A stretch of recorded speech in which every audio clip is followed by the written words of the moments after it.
Rasa aneh-aneh, Ron. Kowe ngopo kowe? Jagat Dewa Bathara. Jagat pangestu ngoro jagat jembare ora jamak. Ngandel ora. Niku pripun nek pun wonten warok sing ngadeg teng arep sampean mongko bringose dipelintir mempenge ora jamak. Pun pangtandangi dhewe lho. Kula wis ngomongi sampean ora nggugu, wis monggo dirampungke. Ajeng temu ndi, Dik? Golek rokok. Ati kula kok kaya ora penak ora. Sing jarene Kadang Nata kaya ngopo tangan. Ora metu njaba gelandang sudah malih. Ora metu njaba dugangi raimu. Wala ta.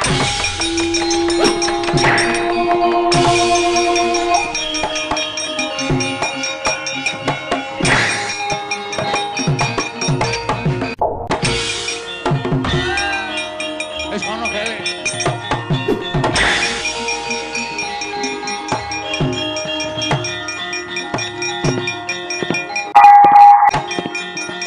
Donane ora iso baris ki rasah sok do baris.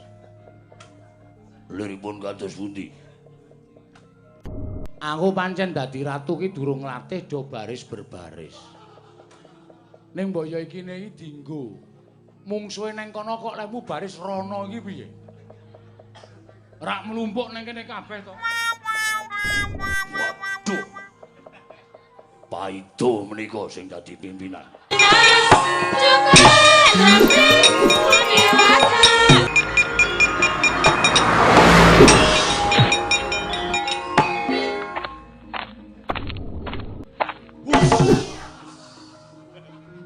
Leno pangidem mati dening aku.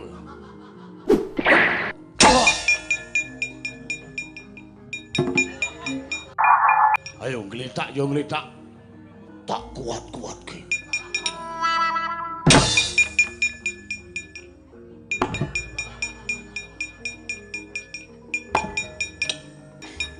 Woi. Wah. Dialogke.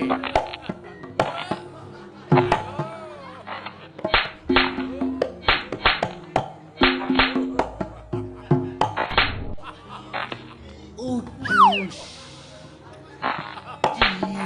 Kowe mau mungsuh sapa? Nun sewu. Mengsah kula Adipati Blendis Kesuma. Ora aku saiki tak takon karo kowe. Nggih. Kurawa iki arep menang mungsuh sapa ta? Mungsuh Pandhawa kalah, mungsuh Panakawan kalah, mungsuh Blendis kalah. Coba ta petungan. Kalah. Kawon. Anak Pendhita Durna kok kalah karo wong lumrah. Kajengipun nyatanipun ya kalah kok arep ngapake meneh. Kok dicoba bola-bali nyatane kalah kok. Terus manggaken sampeyan niku isane maidu. Maidu niku penak wae. Ping paitan swara. Kekarang apa?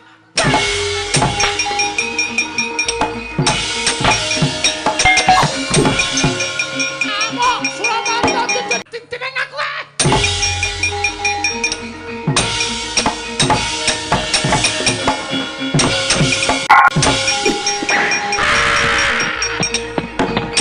Motor diapormu kowe.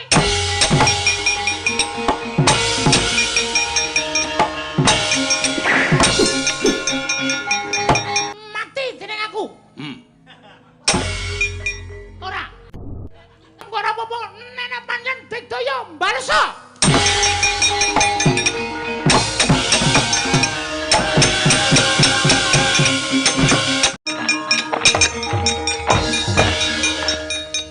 Lho iki sapa iki kok wong kok kaya terwelu.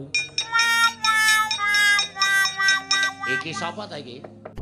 Takon karo aku naling ndring Loji Tengara Prabu Bel Keduel Beh. Kok kaya ning apa iya ya, Kang? Matno, tak persis to? Heeh, ya meng irunge dinggoni ali-ali. Nele persis. Bentar.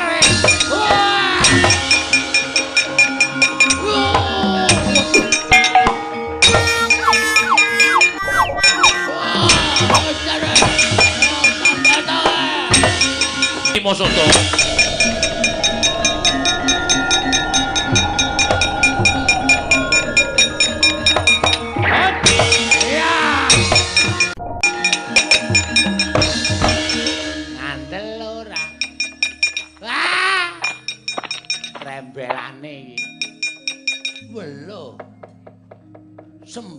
Sembruk dengkulmu.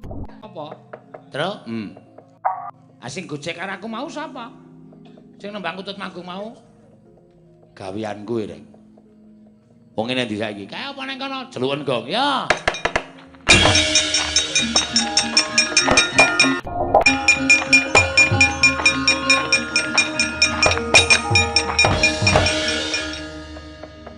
Lemu dadi Petro wis rampung. Wis, aku matur nuwun kowe wis nyuli karo aku ora ketang sedhela. Inggih iki lho ora. Wis bali kaya wujud ngiuni, wujud petel.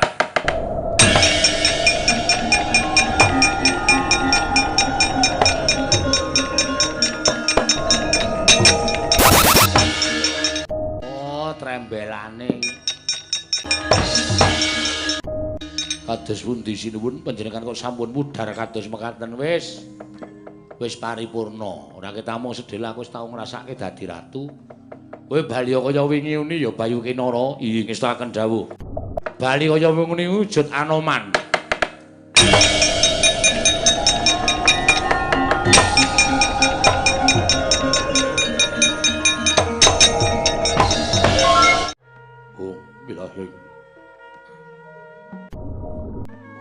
Bilahing awigna mastu Purnomo Sidhem. Awigna mastu silat mriwang jagat karana sirang tondo kawisisaning bisana. Sono sinawung lamlo wis temasih tantur lampahing Buddha jinantur tutur. Kadela tulat milat ing paradya pinasita upama pramniskara karo diyeng jaman purwa. Pinardi tameng lalata mangke teka pasraning Gupita tanpun renggeng pralambang matumpa-tumpa marma panggung sang Purwengkata sebebyar dumadining wayang purwa Purwakaning kondoling arep runtuting basa dengeng kunanga musuh rasa yen Narasaya karaos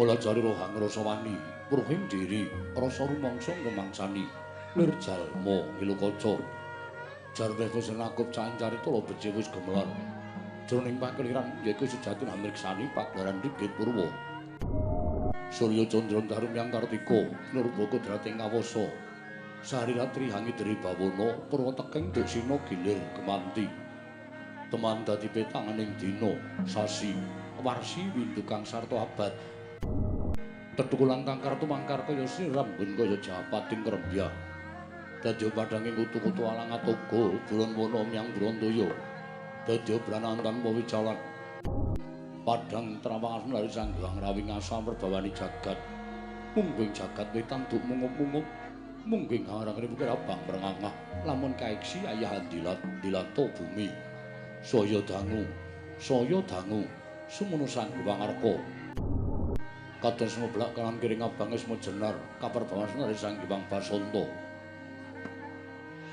tanem tuwa katon ijo royo-royo hamangku gunung ingkang biru moyo-moyo pucuking gunung kinemelan gendanu kasiring prabancana lenggat lenggut nganti kaya gunung Makutha Mega tanpa tawis dangu selaing kawula dasih dene rasa ngupaya boga garap tegal sawai anglur seluruh tanur berhenti sinambi sesendonan sesindenan mikul garulukune hanggiring raja kayane sawanana pirembagan samara wangi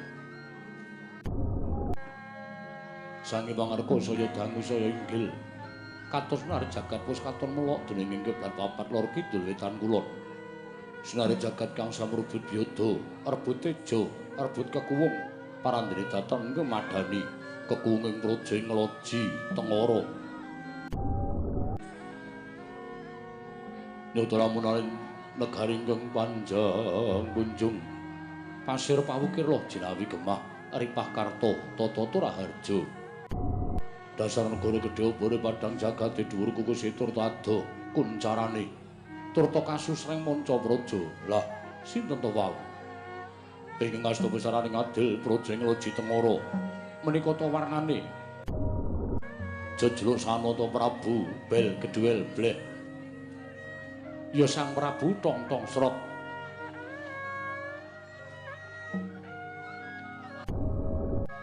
Nyotolan dronan kundang. Guna ing aguna tan ngendhak gunaning jalma luhur dataran kulung kelandhap lan kasoring sesami. Yen to ginungya ing jajahan urgureng keprabon sadalem mangke terna pedhote pinunggal kang kawicarita risa jung sarta para lenggah dampar ora mantra-mantra sipating Bathara Yayah Sang Hyang Bathara Kuwera dewaning kesugihan ing Jawi Andir blabar sangganing kang samya gantung pasisiran ingkang sampun kepareng lenggah mripta warnane nindya mantri mungko parsaning praja Regana Patih Bayu Kenara manggaraken adipati nenggih sang adipati Lasirun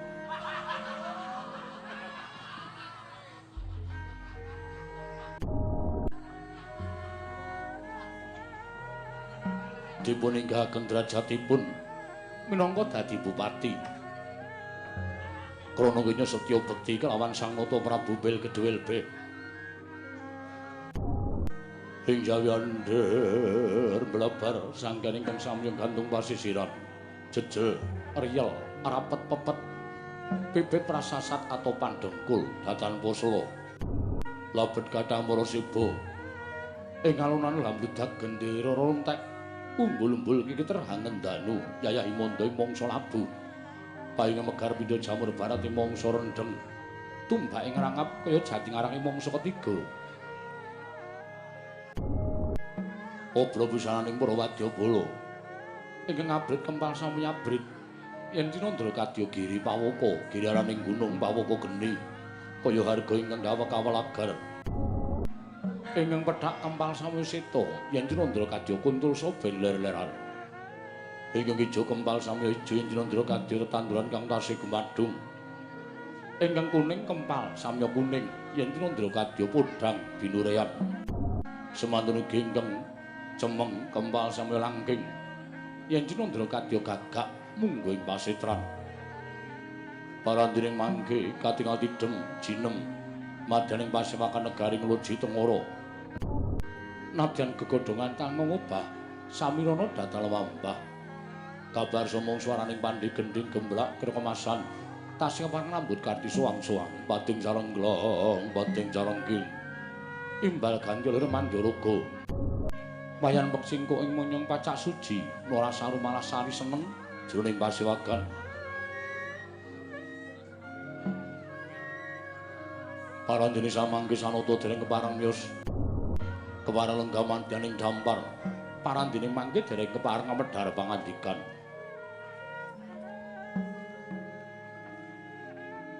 dadi tambu-tambu sangganing para wadyabala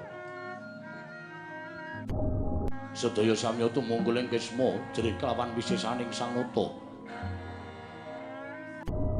nalika semanten dupi kapiren Tengara Bendhe munya mangungkung Kajena Sanata samedhar pangandikan kumangun wijining pangandika Sang Nata Prabu Bel Kedhuel Bleh ingkang dereng kababaring lisan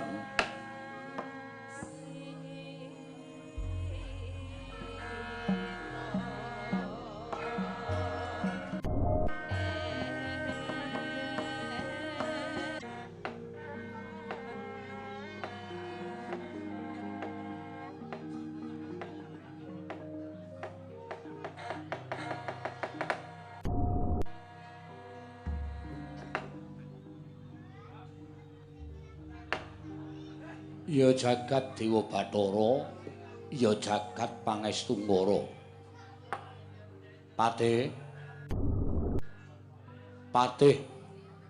Bayu Kenara sawise satata nggonmu ngadhep ning ngarsaning ingsun ana ing negara ing Loji Tengara kene padha rarja sak pratamu Patih diweji semban kula tansah pinanganing kawidadan niring sambi kula sowanipun ing abdipun Bayu Kenara namung pareng kula ngaturaken sembah sumangga ing pangabekti kula kunjuk sandhap padha paduka Gusti kula Sanata. Sinuhun Prabu Belgedwelbeh sesembahan kula diweji. Ya, tak tampa. Ora liwat pangestuku tampanana ya te, kula pun dinggo jimat paripin dayanana ing kasantosan. Paring pangestu paduka amawakuna kabagyaning gesang kula. Sinuhun sembahan kula. Lan tatanan para wadyabala aja nganti ning padha saur manuk. Jeneng ingsun adya mbabarake wigatining pasewakan ana negara Ngloji Tengara kene apa to sababe? Dene aku nganakake pepanggihan mongko iki beda kelawan adat ingkang wis. Beda kelawan adat ingkang wis. Pendak-pendak aku nganakake pepanggihan ana ing Datulaya kuwi nek ora kleru dinane mesti Selasa Kliwon. Inggih. Nanging sabab apa dina iki aku nganti kelawan kowe kabeh supaya tinimbalan ana ing Datulaya kepareng paduka Gusti kula Sanata. Mengko aku bakal sak jarwa karo sira Patih Bayu Kenara.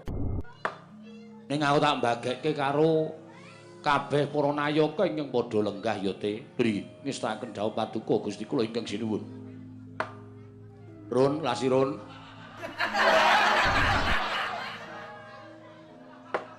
Zai. Wonten timbalan ing dawuh menapa diweji. Miji dhateng piswanipun ing abdipun Adipati Lasirun. Wah. Glelengmu ora jamak-jamak. Ya ming tak jaluk arep aku wis tak unggahke derajatmu minangka dadi adipati. Mriki. Ning aja lali karo kahanan sak nyatamu. Apa to sababe nganti kowe tak unggahke derajatmu? Mergo aku mbiji karo wong ki ora kok perkara nggon bondo donya derajat pangkat ora. Ning aku mbiji karo kowe nggonmu setya bekti kalawan panjenengan ingsun wiwit nalika aku bebodro negara Ngloji Tengara kowe nderekke karo aku melu uyung-uyung anyeng kuyung marang lenggahing Nalindra Prabu Belgedwelbeh. Mula gedhe lelabuhanmu tumrap aku terus kowe tak sengkake ngaluhur dadi adipati nadyan tekan dina iki isih tak golekke wewengkon utawa wilayah. Ning sing baku kowe wis tak sengkake ngaluhur dadi adipati.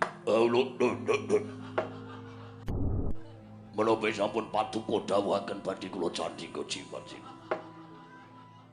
Raharja sak praptamu Adipati Lasirun. Tansah pinanganing kawidadan. Nering sambi kula sowan kula kepareng kula ngaturaken sembah sumangga pangabektinipun ing abdi kunjuk ngersa paduka Gusti kula Prabu Belgedwelbeh. Pisan meneh tak kandhani nek nganti ora tok gugu kowe tak lereni. Menapa kula nandhang kalepatan? Jenenge iki Prabu Bel, ora nganggo M. Belgedwelbeh. Nek mbel kuwi tegese kowe maido karo aku. Sewu kalepatan diagung pangaksami sinuwun. Ya ora dadi apa. Prayogakno nggonmu lungguh ya. Lasirun. Tansah pinanganing kawidadan niring sambi kula sampun boten kirang sekeca anggen kula ngabiyantara. Wah. Ya. Aku seneng karo kowe iki piyayine. Nyenengake ora tau gawe serik atiku. Mekaten sinuwun. Pate wonten dawuh timbalan paduka Gusti kula ingkang sinuwun. Kowe tak kanthi nyaket ana ing ngarsaning ingsun iki ana wigati kepareng kambabarana ing abdipun Bayu Kenara. Kula nedya kanguraken jangga nelingaken karna mastuti sabda utama paduka Gusti kula ingkang sinuwun ing Ngloji Tengara Prabu Belgedwelbeh. Rada nyaket kene engko ndak dina dungkap ngono bakal nampa pengendikaning ingsun niki ngestakaken dawuh diweji.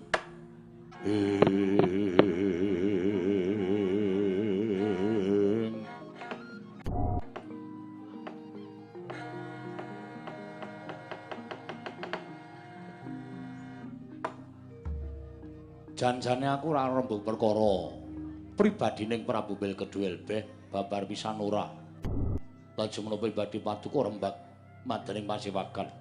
Ngene ya te.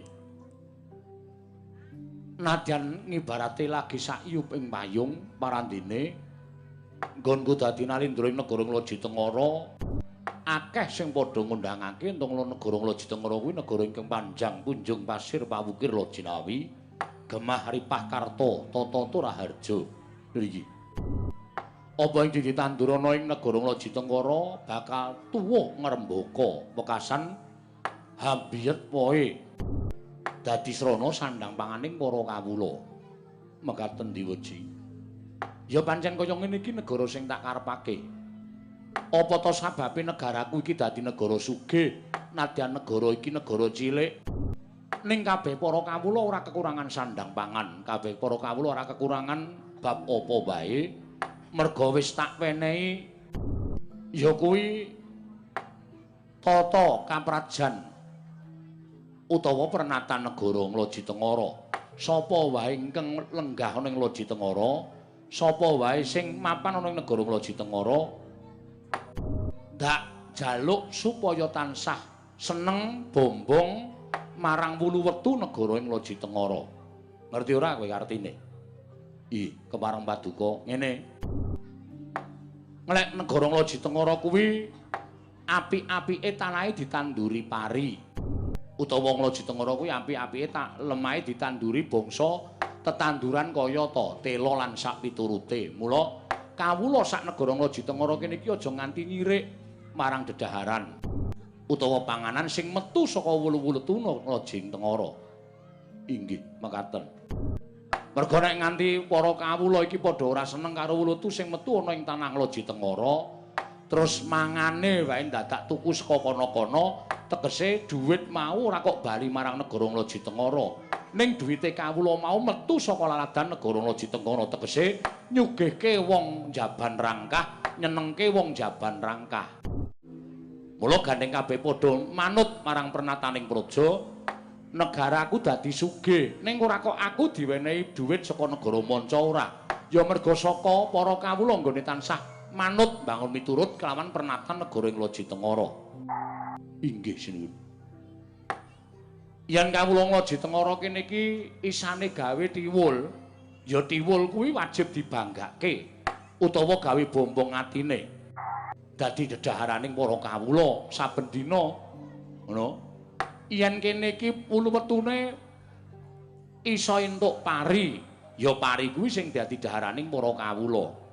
Tegese upama tuku pari, upama tuku tiwul, dhuwite ora tekan Jaban Rangkah ning bali marang negara Nglaji-Tengara. Baline dhuwiting para kawula kuwi dienggo mbangun wewangunan sing dibutuhke dening para kawula. Papan-papan kanggo ngolah raga supaya kabeh padha bisa nandhang kesarasan. Papan-papan kanggo sak pejagong nggone padha ngrembug swijining bab.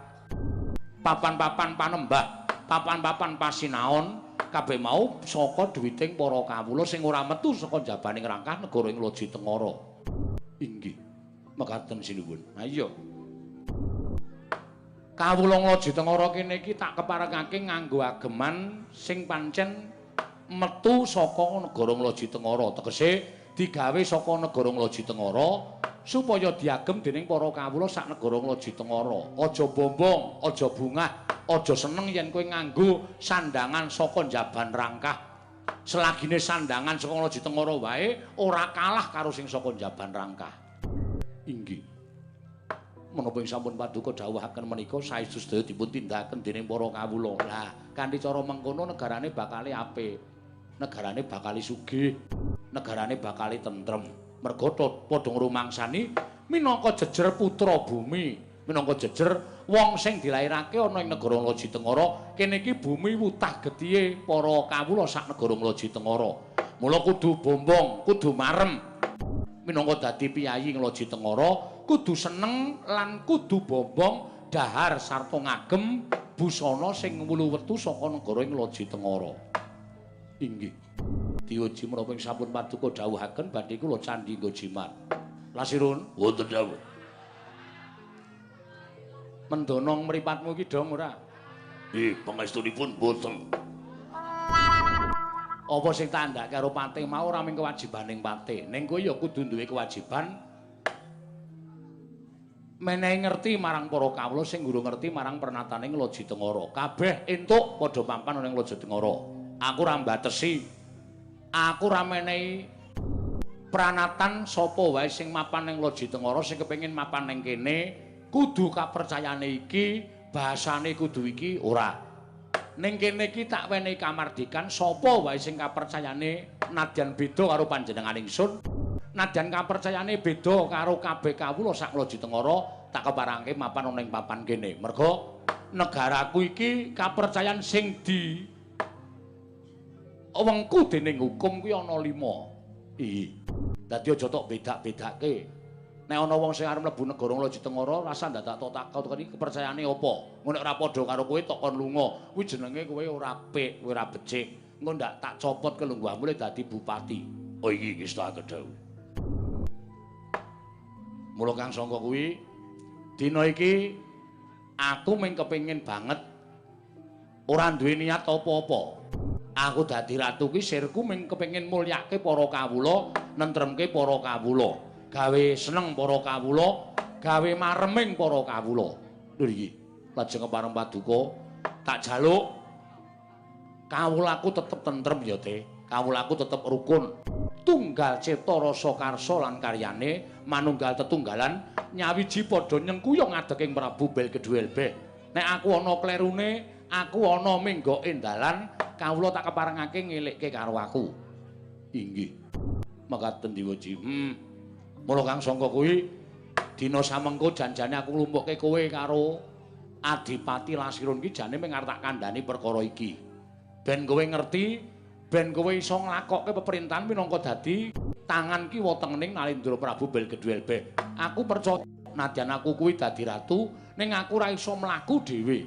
Kudu ana piyai-piyai sing mapan ana ing kiwa tengenku, ting tansah bantu karo aku supaya iso mujudake negara ingkang adil, makmur, warata, tias bagya mulya. Monggo tak tonton kowe kuwi pantes minangka dadi bebauning Prabu Belgeduelbeh kiwa tengenku. Merga kowe iki wong jujur, kowe wong sregep, kowe wong petel. Sinuwun. Ora nate minggo dalan apa kang dadi pengendikaning ratu tok estoke. Lho iki, mekaten Diwaji. Menawi sampun paduka dawuhaken badhe kula candhingga jimat. Ya. Natepana marang sumpah prasetyaning kewajibanmu minangka dadi pati aja nganti minggo dalan. Lho iki, ngestakaken dawuh. Semono uga Dipati Lasirun kowe ya tetep kudu tetep karo sumpah nalika kowe disumpah minangka dadi adipati. Aja nganti pisan-pisan kowe wani ngenggokke perintahing Nalendra. Merga nek nganti kowe wani ngenggokke perintahing Nalendra ing Loji Tengara Prabu Belgeduelbeh, nek nganti konangan panjenengan ingsun, aku nggunakake peperintahan sama beda dana denda, tegese ora mbau karo kapine. Nadyan to kuwi wong liyan kebrayan mongko labuh tumraping negara tak paringi ganjaran ingkang sakmurwan. Ning nadyan to kulit daging sanak kadang mitra sutresna sartaning sentana sentanaku yen nganti kleru tumraping negara wani nerajang pernataning negara aja takon dosa. Aku dhewe ingkang bakal matrapi pidana marang Nayaka ing Loji Tengara Adipati Lasirun.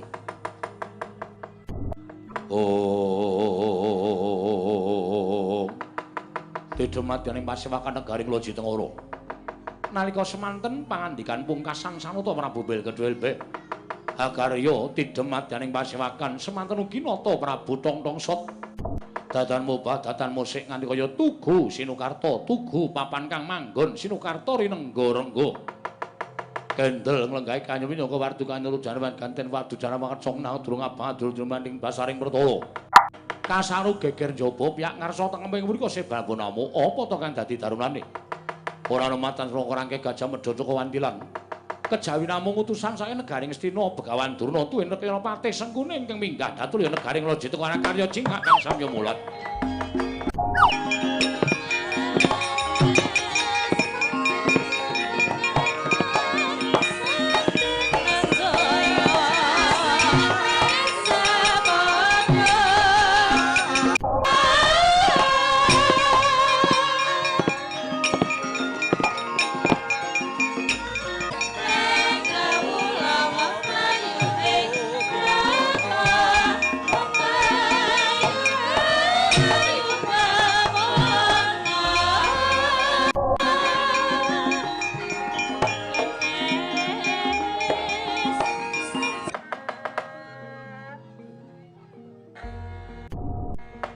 Jagat Dewa Bathara ya jagat Pangestunkara.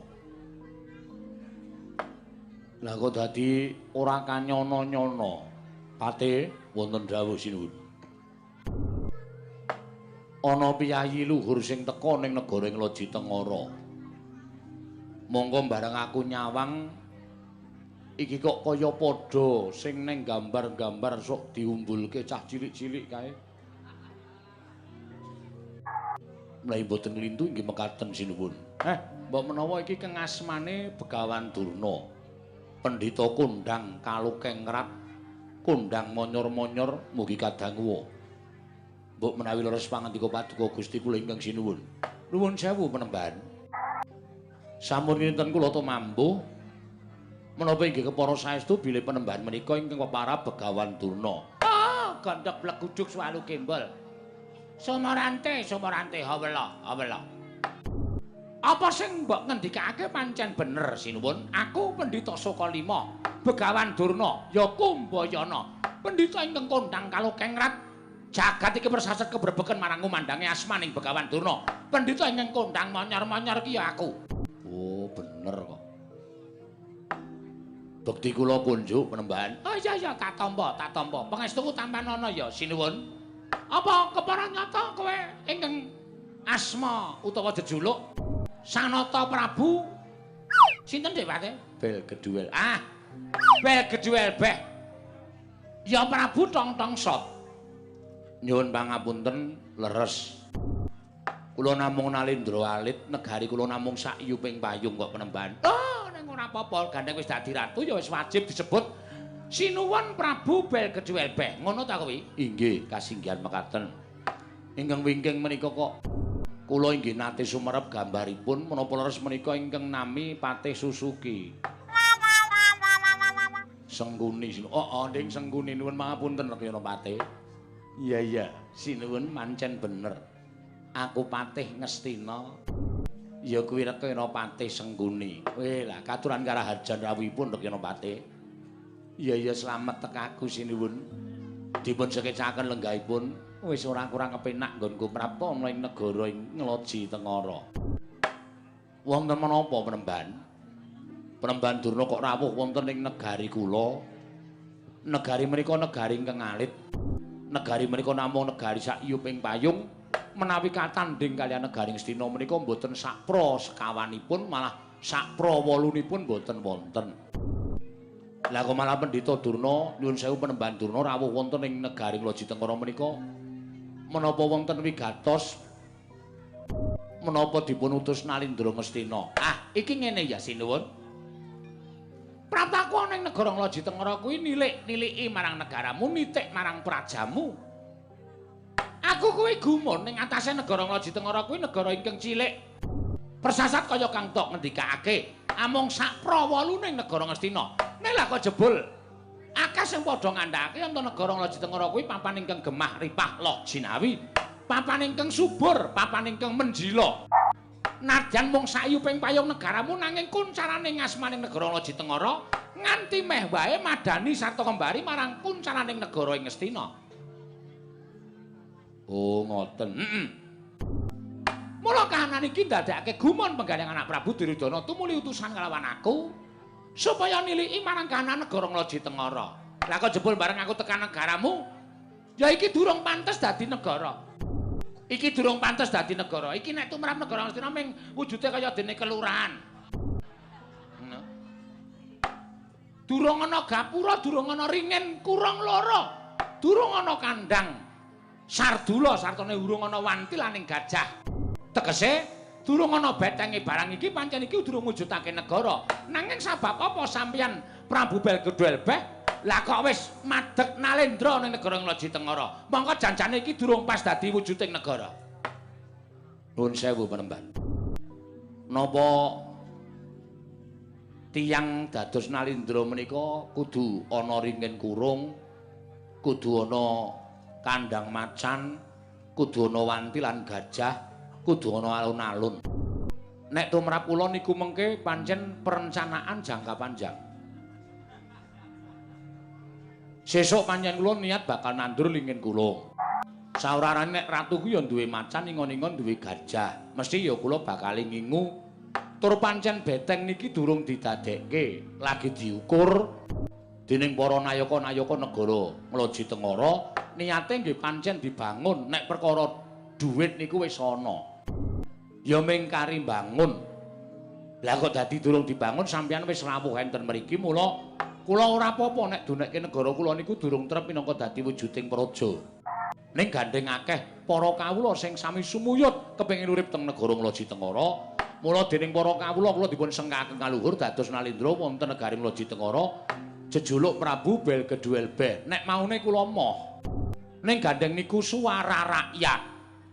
Monggo swaraning kawula niku sing paling ampuh dhewe niku swaraning kawula. Nek pun nuding kula dadi ratu kula ora iso selak. Mula kula terus lungguh dampar negari Ngloji Tengara. Ah, kuwi sing keluputanmu ning kono kuwi sinuwun. Durung ngerti, durung trep lan durung pantes minangka dados dadi Nalendra. Lah kok wis lenggah dampar keprabone Ngloji Tengara. Ah, tumrap aku kuwi nyalahi pernataning praja. Nadyan negaramu sugih, negaramu kuwi negara ingkang subur makmur, kawulamu ora kekurangan sandang pangan. Nanging yen to syarat srana minangka dadi Nalendra durung pantes, kuwi tegese durung pas yen to madheg Nalendra ning Ngloji Tengara. Mula wektu dina iki anak Prabu Duryudana utusan kelawan panjenengan ingsun. Anak Prabu Duryudana utusan kelawan panjenengan Begawan Durna supaya sowan ning negara Ngloji Tengara ingkang wigati supaya dawuh kelawan kowe lengser ke prabon ing Ngloji Tengara. Lan laladan negara Ngloji Tengara iki bakal didadekke siji kelawan negara Ngastina. Nuwun sewu. Prabu Belgeduelbeh niku ora kebawah keperintah negara Ngastina. Kula niku madheg dhewe, kula niku merdika. Dadi ora kebawah keperintah negara Ngastina. Lah kok sinuwun Prabu Duryudana dawuh utusan kalih sampeyan supaya kula lengser ke prabon terus negara Ngloji Tengara menika didadekke siji karo negara Ngastina niku karepe pripun? Nuwun sewu lho Mrembahan. Mboten kula ajeng nyentulani rembuge Sinuwun Prabu Duryudana, mboten kula ajeng wantun kalih Sinuwun Prabu Duryudana mboten. Ning nuwun sewu, nek carane wong srawung, kula ora tau njiwit Kyai Ngastina. Kula ora tau nabok wong-wong Ngastina. Mula ya Kyai Ngastina aja nabok kali kula, aja njiwit kali kula. Mrika merdika kula ya merdika pun ngoten mawon. Urip sesandingan matsinamatan daya dinayan.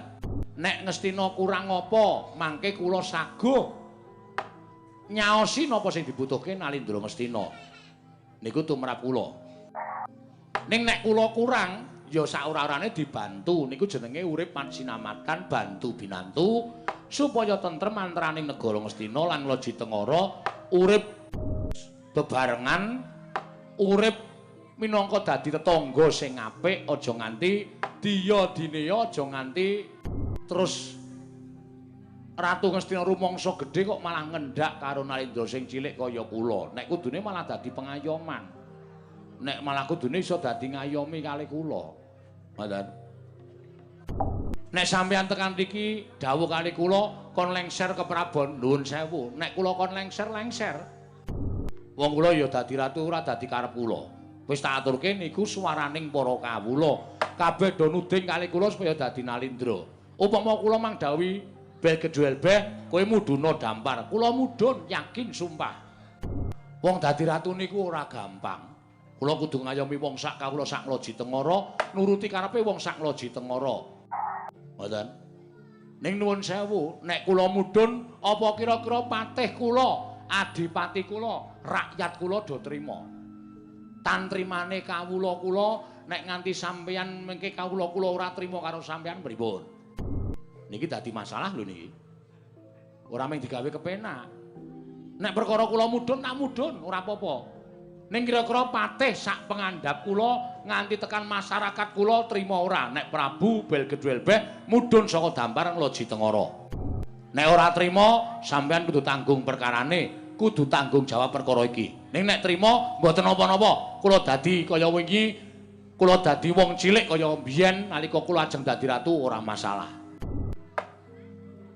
Pripun Dik Patih? Lah niku nggih bener kok. Nek sinuwun Prabu Belgeduelbeh dipun dawuhi lengser ya lengser.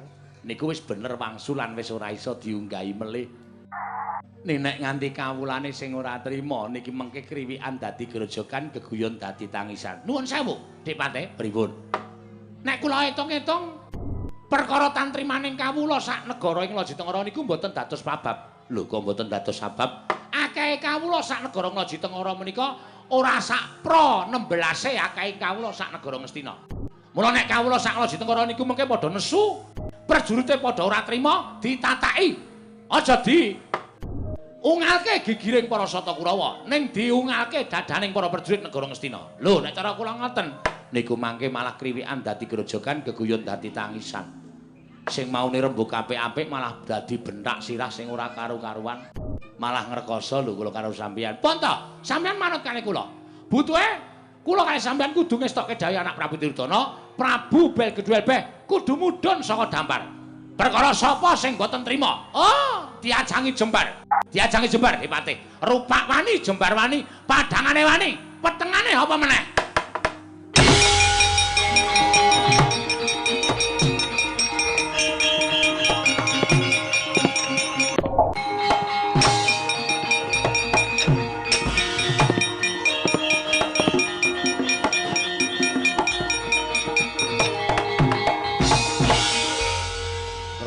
Ron, rasa aneh-aneh Ron. Kowe ngopo kowe? Jagat Dewa Bathara. Jagat pangestu ngono, jagat jembare ora jamak. Ngandel ora. Niku pripun nek pun wonten warok sing ngadeg teng arep sampean mongko bringose dipelintir mempenge ora jamak. Pun pangtandangi dhewe lho. Kula wis ngomongi sampeyan ora nggugu, wis monggo dirampungke. Ajeng temu ndi, Dik? Golek rokok. Ati kula kok kaya ora penak ora. Lho, iki sapa iki? Iki sapa kok mripate mendeleng brengose diplintir? Ditepungke. Abdining Sang Prabu Belgedwelbeh, Adipati Lasirun. Adipati Lasirun. Yo dasar kepuru nyoto. Lah kok dadi kowe malang kadhal ning ngarepe Begawan Durna. Kowe ora ngerti tata krama, ora ngerti ento Begawan Durna ki pendhitaning Narendra Kondang Binathara. Pendhitaning Sang Prabu Duryudana pujangkaning negara Ngastina. Sapa-sapa padha nyembah karo aku, sapa-sapa padha ngaosi pepadaning Begawan Durna. Lah kok dadi kowe malang kadhal ning ngarepe Begawan Durna? Kowe ora ngormati karo Begawan Durna, kowe ora ngajeni karo Begawan Durna. Ora sute aku ngajeni karo. Ning negara Lajitengara kuwi wong sing kepengin diajeni ana tetembungan. Nek kepengin diajeni ngajenono. Nek kepengin diajeni ngajenono, nek kepengin dibasani basanono. Ning kowe jebul pendhitaning ratu gedhe ning ora duwe tata krama, ora duwe unggah-ungguh. Bangsat. Ron, sekono to nilai diesel wae kono malah. Kok malah kadang. Karepmu piye? Kajengipun sinuwun, boten kiat ngampah mubal babaling kanepsun. Ing atasipun ratu Gusti kula sesembahan kula Sang Prabu Belgedwelbeh. Ingkang sampun dados sembahanipun para kawula sak negaring Lajitengara. Tekodipun suwun supados mandhap wonten ing dampar. Sampun dados prasetyanipun Lasirun. Kenging Prabu Belgedwelbeh mandhap saking dampar nek pun gumlundung sirahe Lasirun.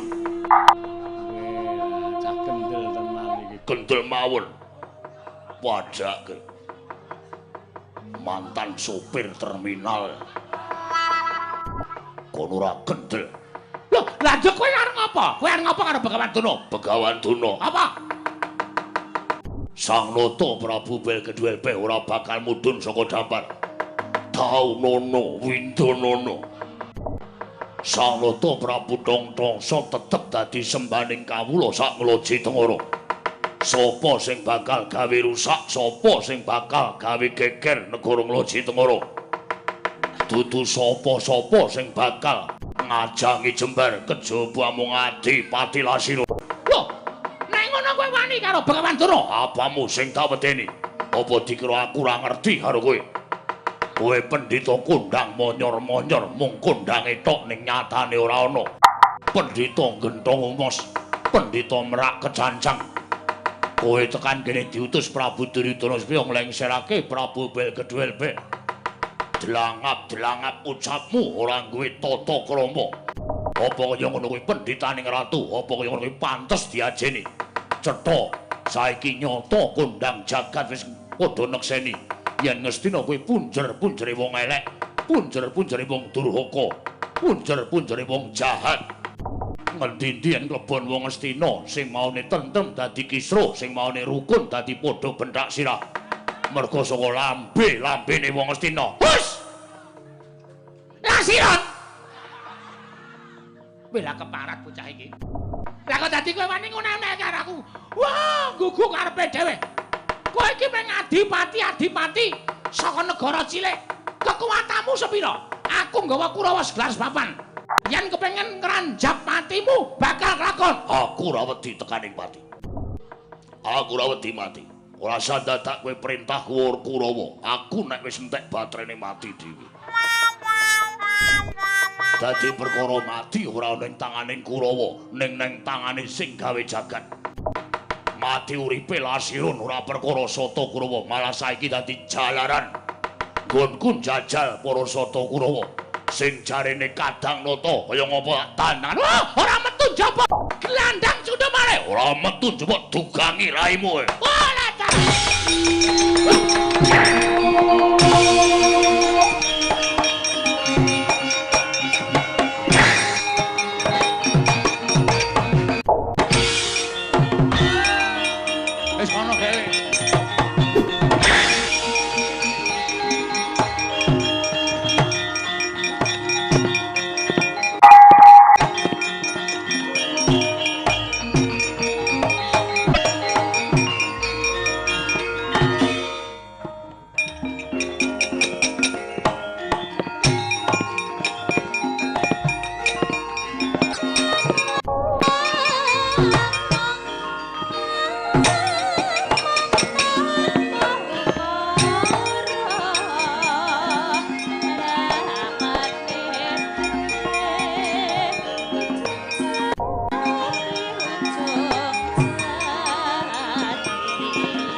Wis gedhek kok.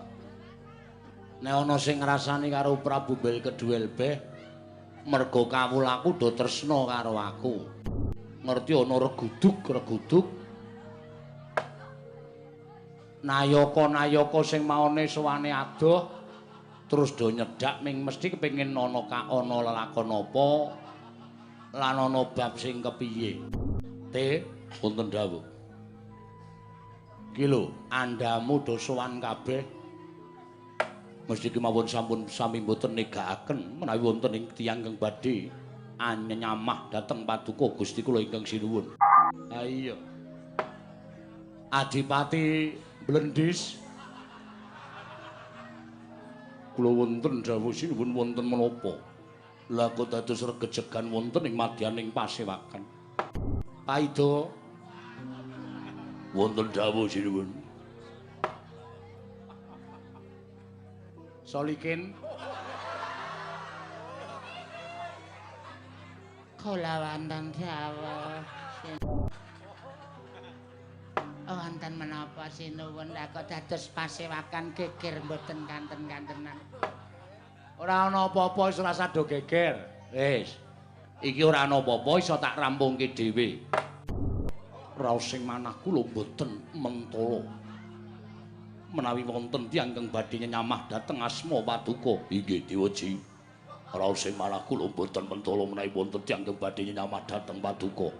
Sinten tiyangipun sinuwun? Kula ingkang badhe nataki dhateng tiyang menika. Ya, aku ngerti. Kuwi rasa tresnamu karo aku.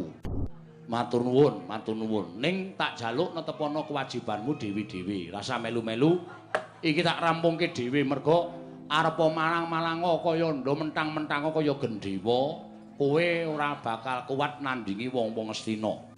Iki nek tak anggap perkara sepele, ning ora sepele nek tak anggap perkara abot janjane iso dirampungke nganggo rembug sing apik-apik. Ning merga watake wong Astina mesti ndadekake pancakara, mesti gawe geger, mula ya wis. Sing jeneng ana tetembungan nek cara Betawi lu jual gue beli ngono kae. Mekaten sinuwun lajeng anggenipun tumbas wonten pundi? Blendis, blendis. Ketoke bagus ning ngompong. Boten dados menapa nanging kula setya dhateng panjenengan. Kula iki setya dhateng panjenengan. Kula inggih setya dhateng panjenengan.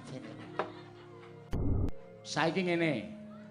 Sing wigati tatanan para wadyabala luwih-luwih kawula negara Nglaji Tengara. Saka pangkengsun iki bakal dadi perang gedhe. Mula aku ora kepengin kawula sing ora ngerti kenthang ki muling lakon pojok plereting kahanan kesempyok ing aradan. Kawula aja nganti sengsaya, kawula aja nganti sangsara. Inggih. Ditata aja ning cedhak-cedhak ning keperangan. Lah kala wau Lasirun. Lasirun wis ben, wong sing nantang Begawan Durna ya Lasirun. Bejo cilaka bungah susah ala becik men dilakoni karo Lasirun. Inggih. Nanging Lasirun menika teman kula sinuwun. Menika rencang kula nyambut damel. Wis ben rasa digagas ben. Cah sirahe kaya tulu ngono kok. Nek ana apa-apa bantunen, nek kira-kira Lasirun kuat, wong kaya awake ya gedine ra jamak-jamak. Nek Lasirun kuat ben mengki wae. Tegese nang kene iki ana pernatan sapa sing wani mbibiti kudu wani ngrampungi. Oh inggih ngestaken dawuh. Pate wonten dawuh sinuwun. Budal kang padha seba ingsun kundur kedaton tatanan para wadyabala awat-awat ana Lasirun ya te nggih ngestaken dawuh. Aja nganti aku ora kepengin dheweke dadi korban. Lho nggih. Nek kira-kira ketemper yudane belanana nggih ngestaken dawuh. Nek liyane aku ora percaya ning nek nganti kowe kalah karo Kurawa, alah dene dadi pati Prabu Balkedhuwirbe. Lho nggih. Sampun ngantos kawon. Upami kula kawon kedah sampun boten saged glawat tegesipun kawon kula kaliyan Palsata Kurawa. Menawi kula sampun ngatang-atang dados bathang sinuwun. Bagus, ngono kuwi sing tak karepake. Tegese setya bekti karo aku. Aja pati-pati kalah. Ngaku kalah nek wis kowe tekaning pati. Kuwi jenenge watake satriya. Nggih. Mbela nusa bangsa, mbela negara, mbela marang panjenengan ingsun nek perlu ditatahi nyawa. Nggih. Badhe kula istakaken Dewaji. Bagus. Wis budhal kang padha seba aku tak kondur ngedaton. Nggih ngestakaken dawuh. Blendis Paida Solikin metu njaba ora sada ting pententeng ya. Inggih ngestakaken. Nggih ngestakaken. Inggih ngestakaken Dewaji. Ora kuwi suaramu ki mbok tok dandani to, Kin. Swara kok ming trebel tok. Ora ana base babar blas. Rada tembel-tembel. Sampe dados ciriwan. ampun dados lakihan kula sinuwun. Ya, ngono jenenge swara serak-serak basah. Iya sinuwun. Ya syukur. Wis kono dalu kampung Dosebo, jeneng ingsun Kundur Ngedaton. Purna gatining pananggilan. Sanutus Kundur Ngedaton jeluk saking dampar kentono nampit gambaran gading kadhiraken sanggening Palomban Cedi manggung ketanggung Joko Paloro. Ing sami ngampil upacaraning keprabon. Kawis tinggal saka Mandrawa. Kawis tinggal saking Mandrawa. Tindaknya Sinaranata katinon saking Mandrawa. Kaya tansah jejengkaran tindaknya Sri Naranata wau.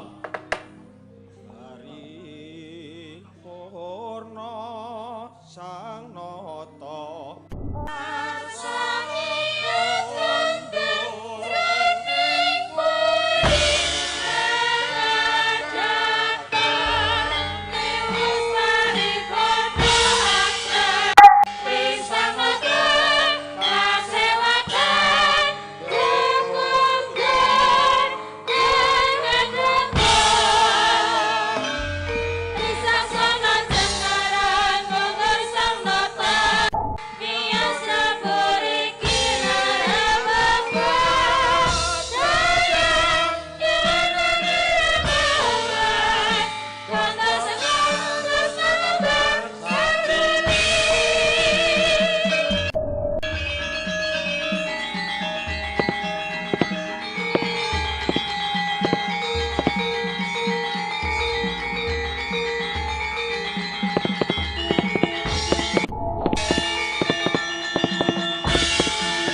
Anata prajurit baris nyawijiku malah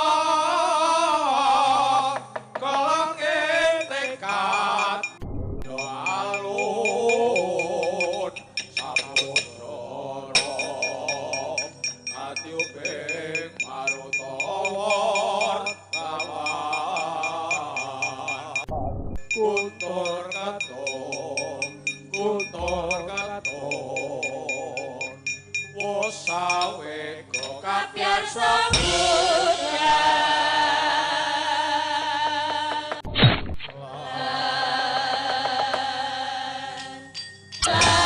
karompetmu nyongong sesautan kulit kata juret sawe kebudalan.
Ron.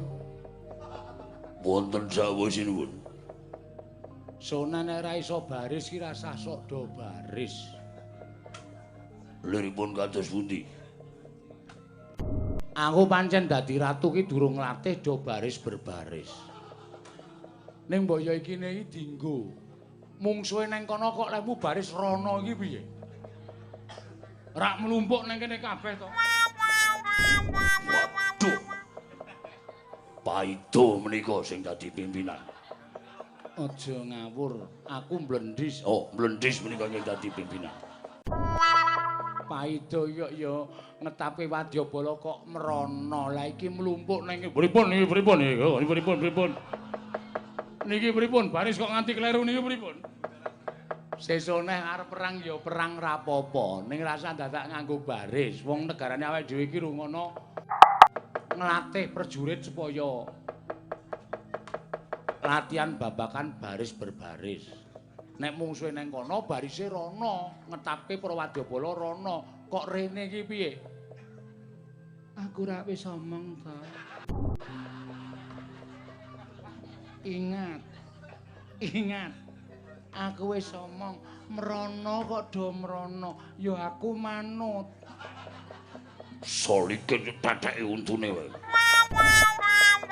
Ah, pedhoke Kurawa nang kono kok barise rene iki cara ngendi? Wah, wis prajurit ora do pengalaman. Sendika wis tak kendhang.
Bapa Durna medal saking praja ing Glak Meloji Tengara lah kok ketingal suntrut guwayanipun.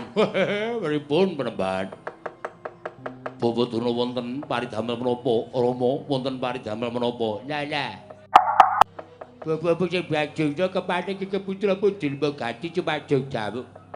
Blibul kabare anggen sampeyan mlebet wonten ing teleking negari Meloji Tengara supados dawuhaken dhateng Prabu Belkeduel Beh madhap wonten ing saking Dapal Kencana kepaling putra putri Mbogati Cumajung Dawu Bapak penemban.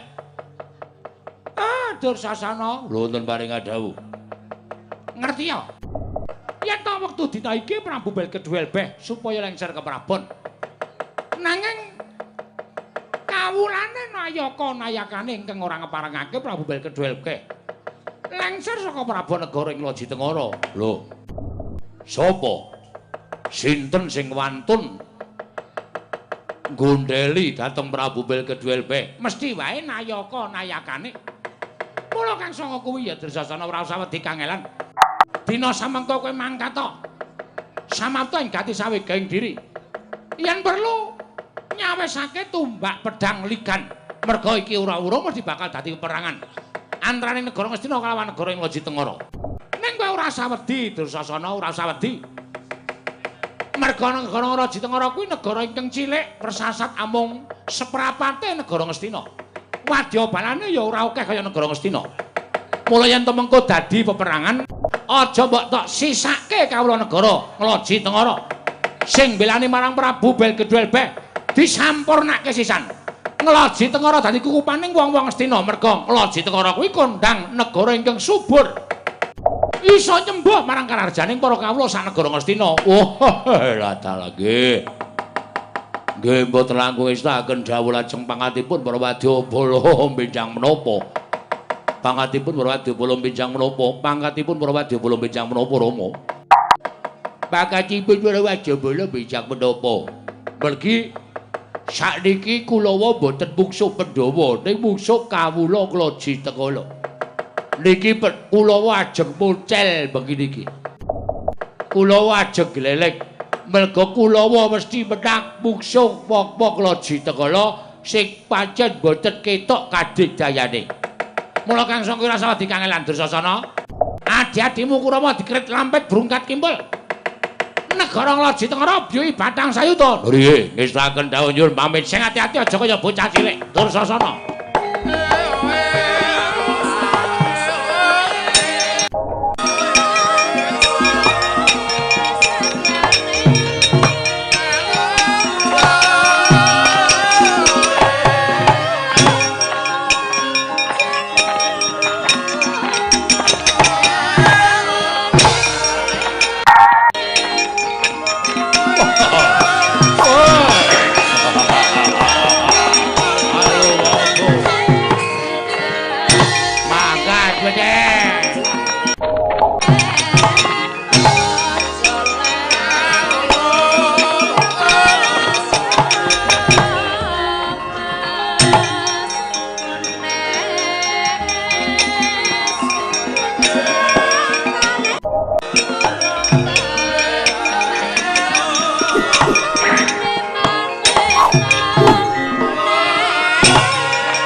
Napa niki Nayaka Loji Tengara? Nek sak ngertiku aku durung tau ngerti. Ning ketoke le Malang Kadha iki kok sajake Nayaka Loji Tengara.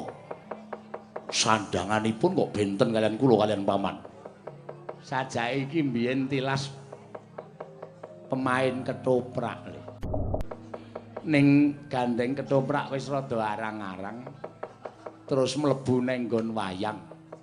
Takonana sapa? Pangkate apa kok nganggo mekutha kaya ngono piye? Glelenge ora jamak. Sapa? Takon karo aku Nayaka saka ing Loji Tengara. Adipati Blendis Kusuma. Man. Ana apa?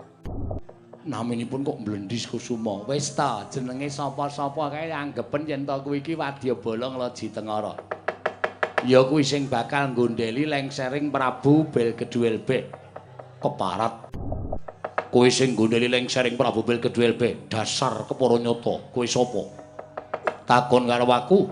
Nayaka Ngastina kadange sinuwun Prabu Duryudana, aku Kartomarma. Wih ladal. Kartomarma dasar para nyata sing mburi sapa?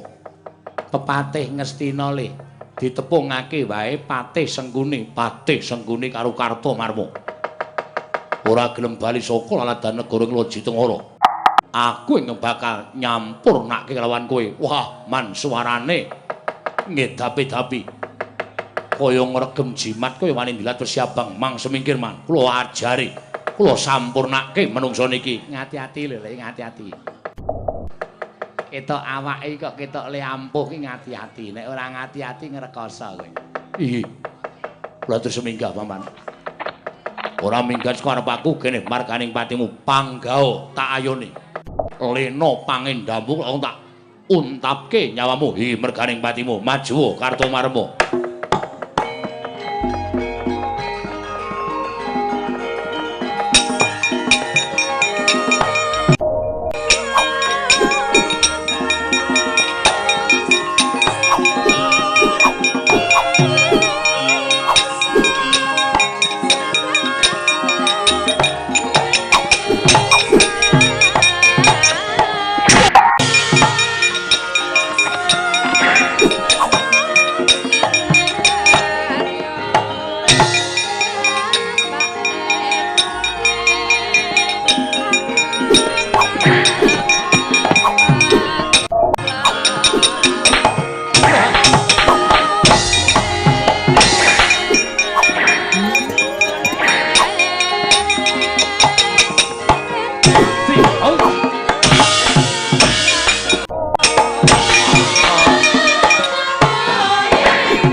Sapa iki?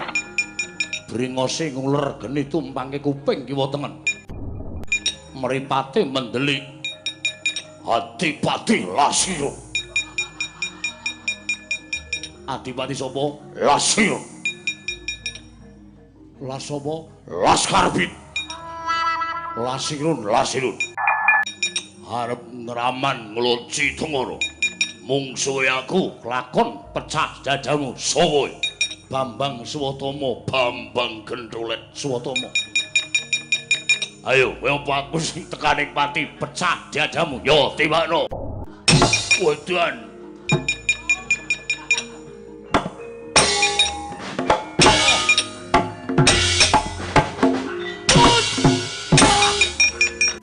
Ayo, ngomong.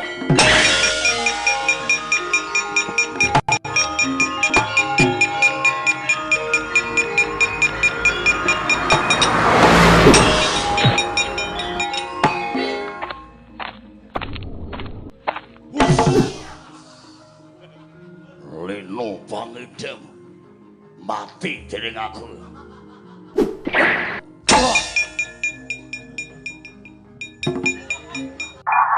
Ayo ngletak yo ngletak. Tak kuat-kuatke.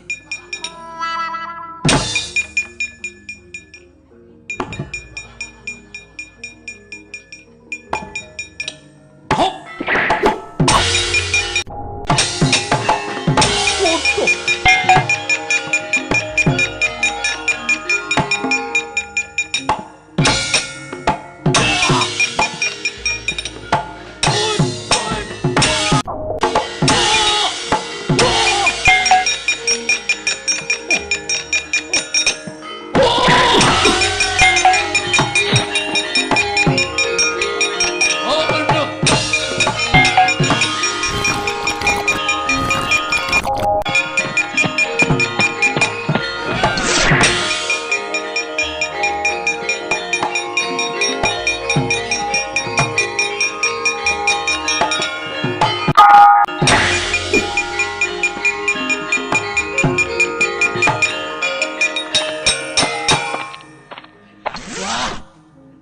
Ketemu saudara.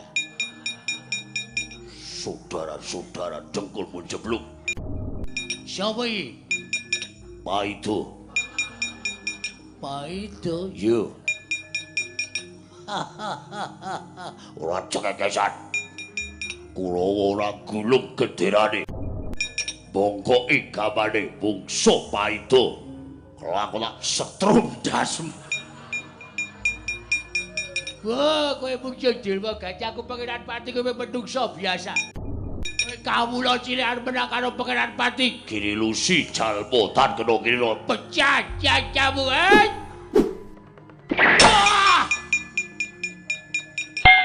Mudar.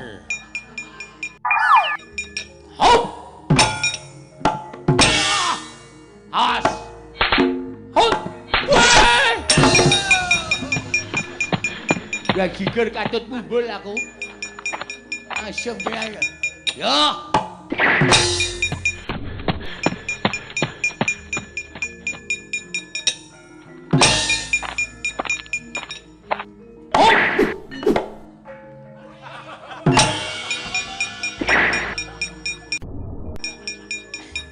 Oi. Wah. Dia lagi.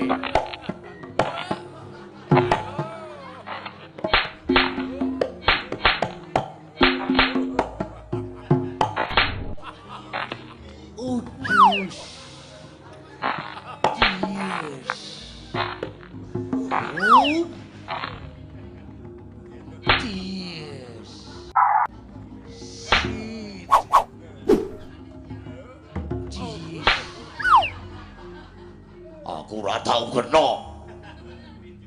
Hop.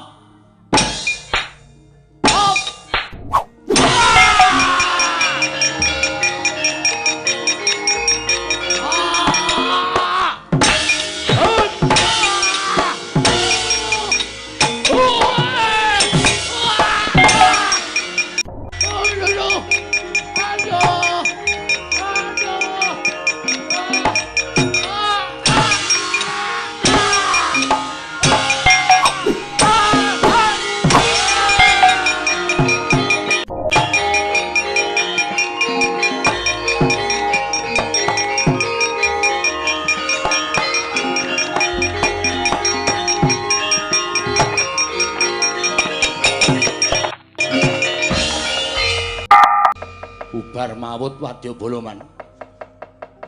Kowe mau mungsuh sapa? Nuwun sewu.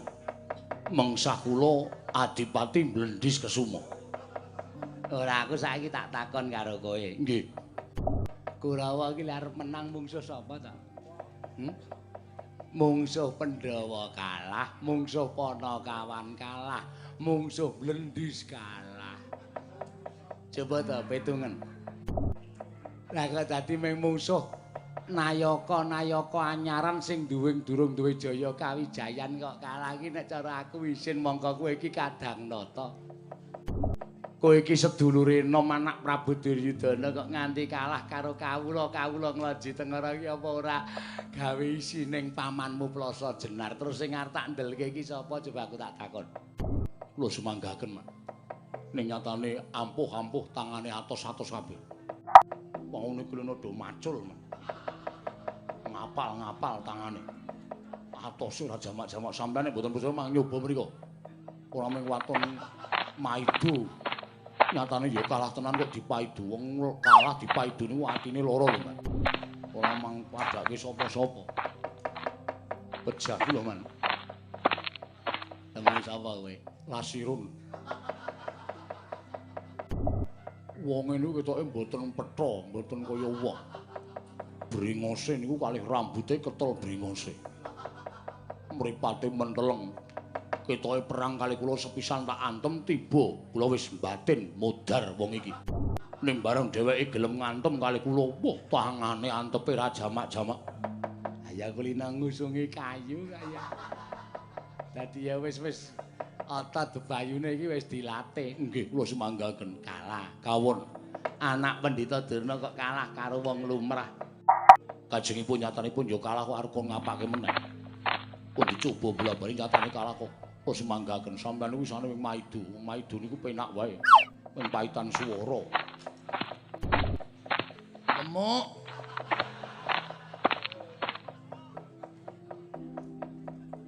Mungsa sapa, Dur? Wong ini kaya kula. Ning gedhe mlika. Oh, paido. Paido bajigul tenan. Ketoke wong niku biasa man, kula tonyo niku ora apa-apa. Gletak kula candak, kula umbulke, kula cendak kocal. Lah iya aku ya ngerti nek kowe menang nggih. Lah kok balik ketoke kekuatan kula diatil pisan bres. Mripat kula pet. Ora welu dalan. Candak sirah kula pindhani diel. Bakean kula dicakel dumbulke niku digepyok sak kaya-kayake. Tekan nggon sound control. Utuk ora tugel gapite, Mas. Kowe kuwi mungsuh Paido kalah. Kalah, Man. Rika kertune apik terus, Man. Jengkulmu melacet ora.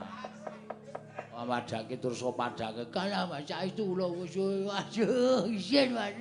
Ditonton piyai akeh wis kula kok dilembung karo wong biasa, wong lumlah-lumlah. Wah, jare ya malu nek pripun meneh wong kandhane ya kalah tenan. Lah iya. Nggawa gaman. Nggawa gaman. Percuma. Ketoke kulite niku wis ora tedas gaman. Kulit manungsa kaya kulit kebo. Ha iya. Ya wis kana mundurke, rekoso jan. Oh, kula sumagaken. Sapa iki sing durung maju? Watak. Citraksi. Iki man. Arep maju po? Lho, ora-orane kula niku kadang rata.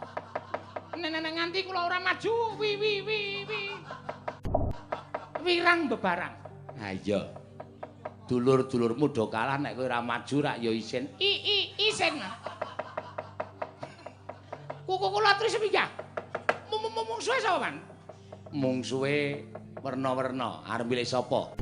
Tur Nayaka anyar-anyaran durung duwe kadigdayan. Wah piye? Sing dadi nyatane kuku kula terus piye? Nayaka nglo-nglo-ngloji. Teng trit teng. Teng ora. Mungsuh Citrasi tak tundrek. Tak gawe susu anu Susungsang bawana balik. Kelakon Rene to. Omong kok neng kono ora. Nah, ngetok ora ketok sing ngomong sapa. Ngewak-ewake. Ha iya. Kartomarma kalah karo Mlendis. Wow. Wo piye nyata kok wo. Kartomarma kalah karo Mlendis. Asatama kalah karo Lasirun. Lasirun? Lasirun iku wong endi? Wong Loji Tengara. Pangkate Adipati. Buajigur. Lah ming jenenge Lasirun kok Adipati gundule atos. Ning nyatane Satama kalah. Satama kalah. Kalah. Dian. Terus Durmagati maju. Durmagati maju mungsuh Paido. Paido niku nggo wadah idu. Udu. Paidon kae nek Paido. Paido. Heeh. Wis biar mungsuh sapa? Rarawe rantas maso Malang kula putul. Putung. Wong Loji Tengara kok maju bareng. Kula sing bakal nanduki nataki man. Kula ajeng nganga. Ayo tak ajar kowe. Arep ngopo? Arep nganga. Ngamuk neng Ngeloji Tengara. Nek ora tak tuntun ndak kesuwen saiki. Amuk Suramrata Jayamrata. Amuk Suramrata Jayamrata. Imbang yen padha-padha. Iki Kadhangnata. Iki Kadhangnata. Raden Citraksi. Raden Citraksi. Iya. Kadang nono. Modar kowe ketularan aku kowe. Sesarae dadak bebenake. Wis ben cici-ciri wancine kayane mbok modar mbok ben mati guyu sakarepmu kowe. Ayo, aku sing bakal maju Cici.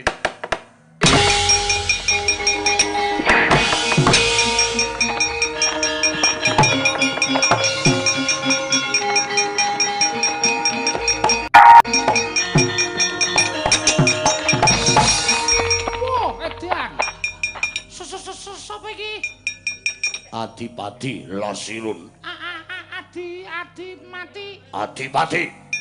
Adipati Lasirun. Dasar Kemaranyata. Sapa? Raden Citraksi. Kakak Kadhangnata Prabu Dasamuka. Prabu sapa? Prabu Duryudana.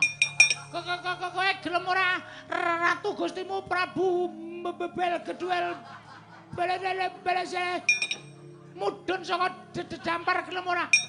Nek ora gelem arep ngopo? Kelakon gawe Karang Kajen. Karang Abang. Karang Abang.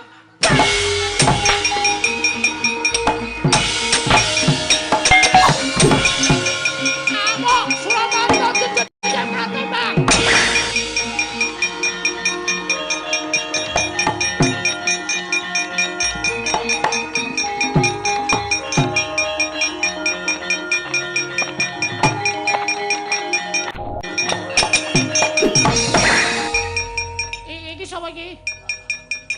Adipati Mlendis Kesuma. Mlendis Kesuma.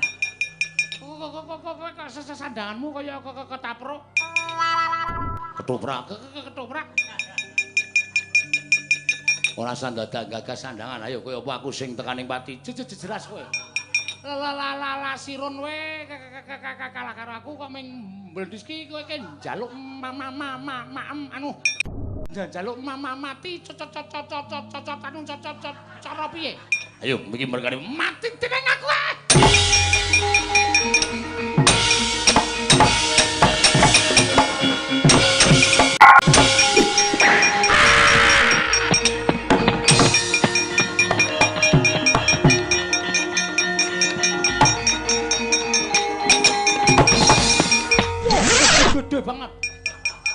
Sapa kowe?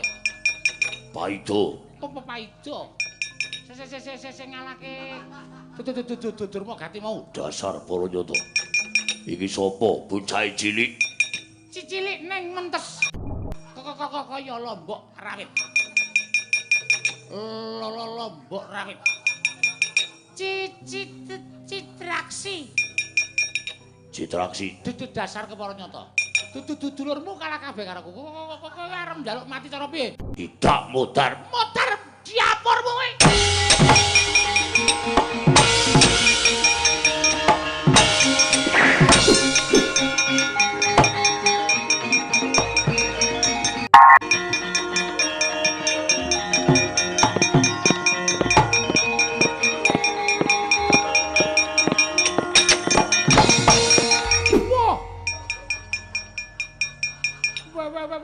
Dok barang maju perang.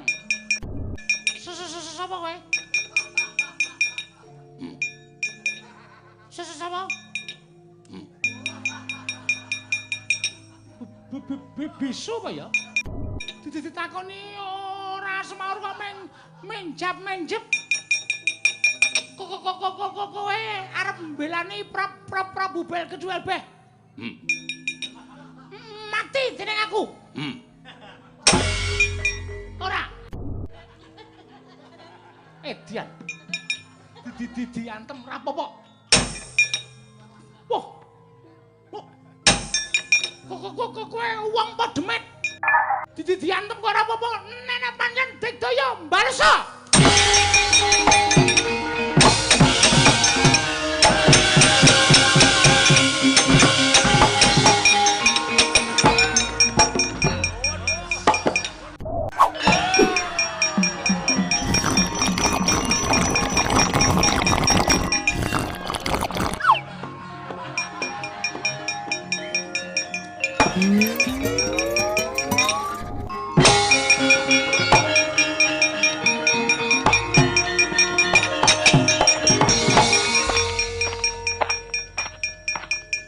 Piye, Jit?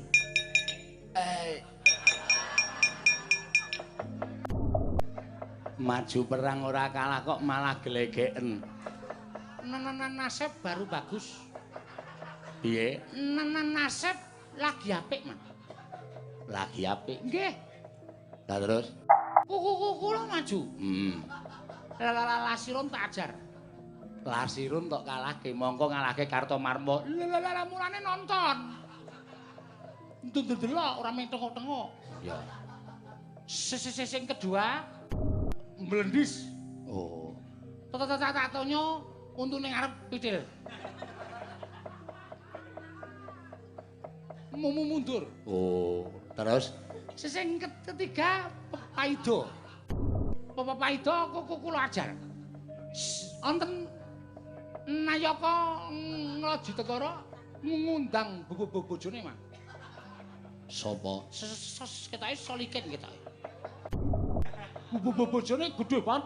Mak pendonong. Kula jotos mboten apa-apa. Kula dijak omong ming membareng nesu kula diajar dies. Wut. Candak. Candak. Awak kula bantenge lemah bres. Bebar niku kula terus ditangeke. Terus dituding ngenten iki. Niki. Maksudnya kula kon nemi. Oh. Aku we. La sregep.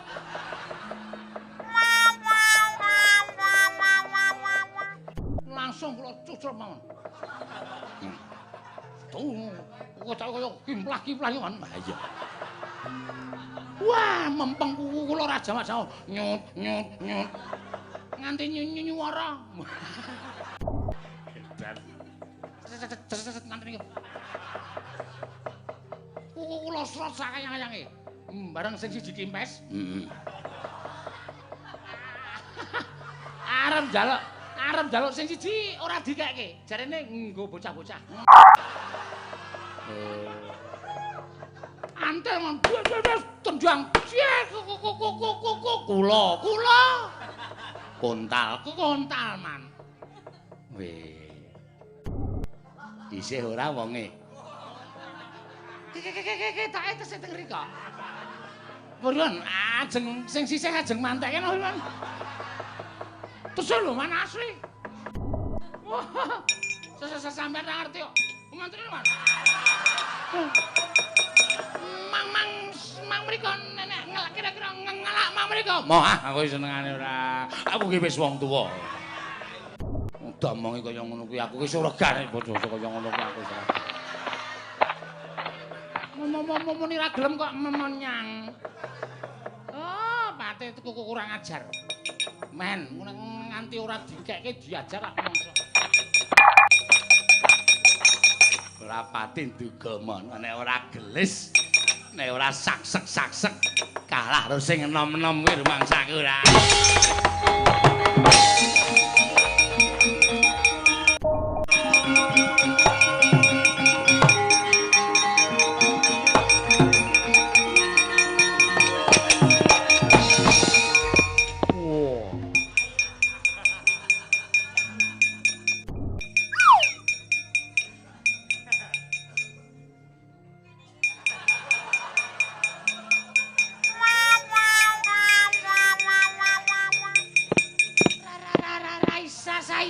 Kowe minggat to.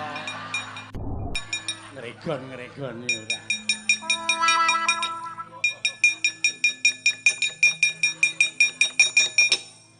Cit. Dikekke tenan, Cit.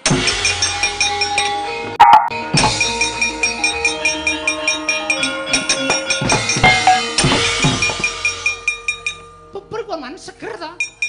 Seger dengkulmu melacot. Wong tuwa iki nek werna-werna malah ngrekoso uripe. Pripun man? Lah pripun ajeng jiti terus napa kula tembungke? Rasa. Wis kene rene. Kuwi nggon jangkut kuwi isih sithik kene. Sajae saking kepingine. Nganti kelepretan barang dirasake. Ah, gugu pepe dhewe. Wong-wong laji tengara ora minggat liban cundha manik lakon tinjung akhirat kabeh parat.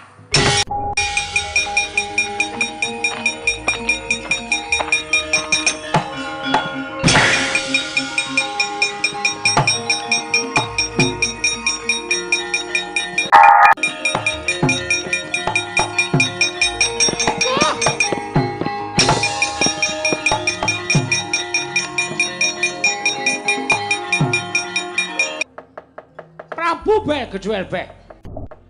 Nek sampeyan nggawa pusaka, prajuritku tak kon mundur kabeh, Mbah. Mergone nganti prajuritku methuke sampeyan mesti mati kabeh. Pusaka kuwi pusaka sing gawat.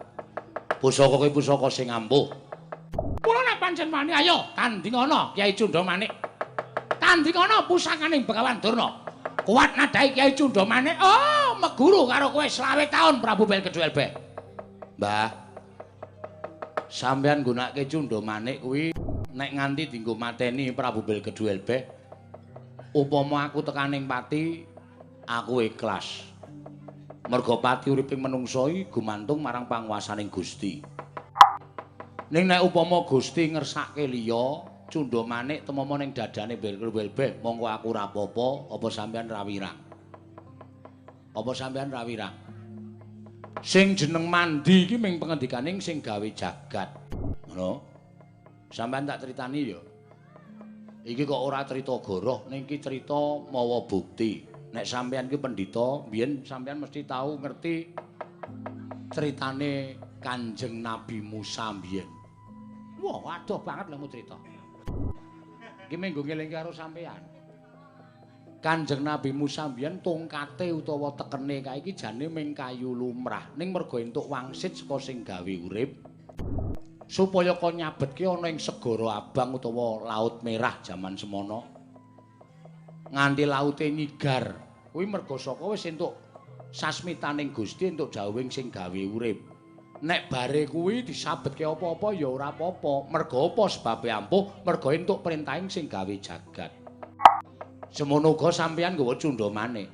Sampeyan didhawuhi nek Cundha Manik kuwi ampuh sebdaning sing gawe jagat. Ning nek dina niki manggo mateni Bel keduel beh Mongko Gusti ora ngeparengake bel kedhuwe mati saka Cundha Manik. Mandi ngendikane sing gawe jagat, Cundha Manik ora ana dayane apa-apa. Mang tamake kula ya ora bakal ana dayane apa-apa. Pripun? Sing angka loro sampeyan tuna. Lho, tunane ngapa?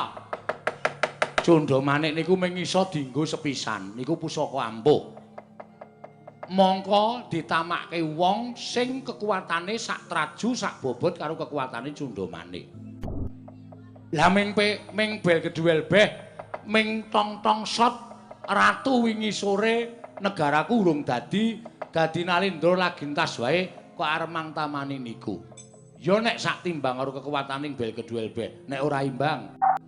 Nek ampuh niku padha karo namani karo wong sing ora imbang kekuwatane karo Cundha Manik. Lah, kekuatane Cundha Manik ilang. Nek kekuatane Cundha Manik ilang, sampeyan ora duwe pusaka.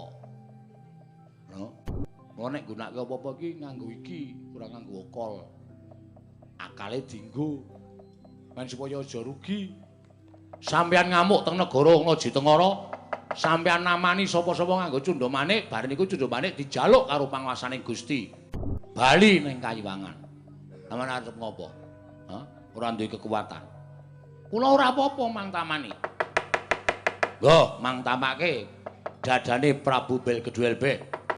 Nek pancen kula mati matur nuwun dene kula dipadoske dalan kasuwargan dening Begawan Durna. Nek ora mati nuwun sewu lho, wolak-walik ing jaman ana pendhita tak gawe bandan luwe-luwe, ana pendhita tak gawe wirang ning negara Ngaji Tengara. Merga wis gawe wirang karo Prabu Bel Kedhuwel Beh. Mang tamake ampun meneng mawon. Nggo. Manut kula mati ya gelem, ora ya nuwun sewu kula malas.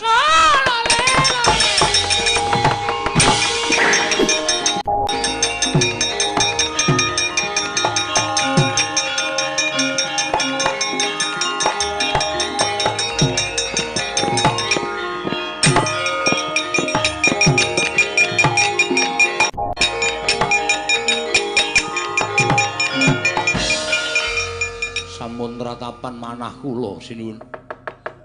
Dene panjenengan naben ajeng kalian pusaka kadiwatan Kyai Cundha Manik. Wong urip ning alam padang ki nek ora wedi mati, kuwi uripe bakale semeleh kok Teh. Iya. Tenan kuwi aku ora goro. Mula wong urip ning alam padang ki rumangsana nek urip ki ora njaluk, ora nyilih, ora utang. Ming sak derma nglakoni urip sing keparing sapa? Sing gawe jagat. Mula kala mangsane dipundhut karo sing gawe jagat, ikhlas. Mbuh kanthi cara apa wae anut kodrate dhewe-dhewe ikhlas, ora sah gondeli, ora sah rumangsa wel karo uripe. Iya. Mula aku ketemu karo Cundha Manik mau ya ikhlas. Upama aku ditamani mati ya wis tak mati ora apa-apa. Iya sinuwun. Sedaya menika dados kanca benggala tumrapipun ing abdi kepatihan ya. Lajeng kepareng paduka. Kriwikan wis digawe grojogan, maune gojek wis digawe tenanan. Mula aja nganti aku dianggep ratu cepethik, aja dianggep aku ratu cilik sing iso didak-idak karo ratu sing gedhe-gedhe. Teh, Ngastina mau ning Raman Ngloji Tengara saiki diwalik. Ngloji Tengara sing Raman Ngastina teh. Monggo kula diraken.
Koko Prabu Ndarawati nuwun wonten timbalan ing dawuh Yayi. Sawetawis Koko Prabu rawuh wonten ing Praja Ngamarta. Ewadene rayi para boten kepareng munjuk atur ngersa paduka Kanjeng Koko Prabu. Krana raos kodheng sutaning manahipun ingkang rayi. Iye. Sawetawis radi bingung manahipun ing Raka Ndarawati. Anggen kula matrapaken dhateng kawontenan kula piyambak. Ing atasipun ing Raka sowan dhateng Praja Ngamarta, parandening mangke mboten nampi atur saking paduka Kyai Prabu ing Ngamarta. Inggih krana sampun sawetawis Pandhawa bebasan kuncatan kekiyatan. Wiwit nalika semanten pustaka Jamus miyang jimat kelima sada. Murca saking praja ing Ngamarta cinidra dening satunggiling wanita. Inggih menika pun Dewi Mustaka Weni ingga sepriki pustaka Jamus kelima sada. Dereng kepareng kundur wonten praja Ngamarta. Mongko sampun boten kirang-kirang anggen kula mbudidaya angupaya parandene gagar wigar tanantuk karya. Koko Prabu lajeng wonten pundi malih anggen kula badhe angulari wonten pundi dununging pustaka Jamus kelima sada Koko Prabu. Dereng ngantos paripurna imbal wacana. Kasaro ing mlajar-mlajar nenggih Nalindra Ngastina Prabu Duryudana kadheraken Begawan Durna tuwin mati Arya Sengkuni karya cingak sangya para Pandhawa wau. Lenglenging triya mangungkung.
Koko Prabu wonten menapa jengandika mlajar-mlajar ngantos prapting negari Ngamarta? Yayi, wonten menapa? Duryudana kanggo eneng apa? Yayi Prabu, sewu-sewu kalepatanipun ingkang Raka Tadhah Wadana. Krana dinten sak mangke kula daya-daya sowan wonten negari Ngamarta mugi andadosna ing kawuningan. Bilih dinten sak mangke negari Ngastina bedah. Lho. Bedah kados pundi? Lho, mangkene piye? Bedah kados pundi, Yayi?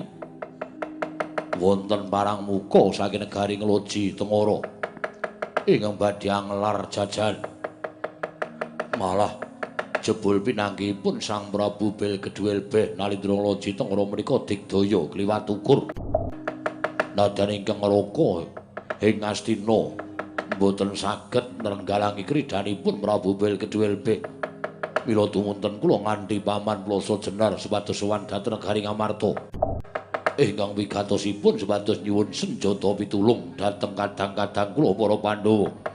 Koko Prabu Ndarawati kula nyuwun senjata pitulung supados Ngastina wangsul wonten pangwaosipun Duryudana. Koko Prabu.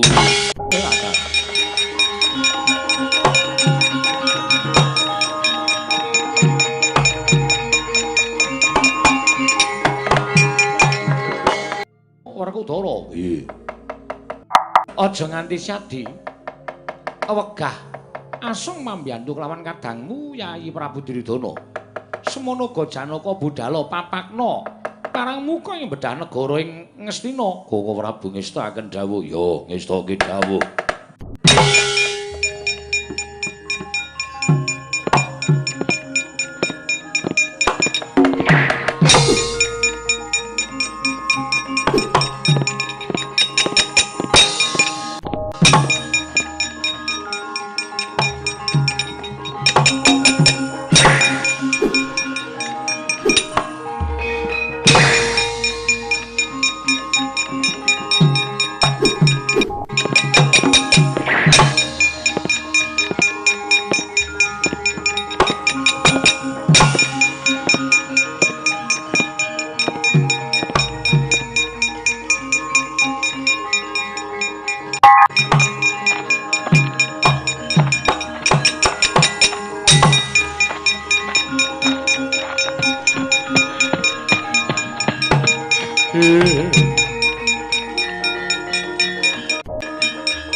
Ratu Ngastina iki bebasan kakean gluduk ning kurang udan. Nyatane bareng tak waneni tenan negara Ngastina ora ana apa-apane. Nganti Ratu Ngastina mlayu teh mekaten sinuwun. Ning sajae playune kok ngener negara Ngamarta wae lah. Iki rada abot sanggane. Nanging kula kinten Gusti kula ingkang sinuwun boten badhe ajrih kaliyan tiang-tiang Ngamarta. Aku ora bakal wedi karo sapa-sapa. Malah yen wong-wong Pandhawa nglabuhi karo wong Astina tak katutke dosane teh kula semanggaken sinuwun.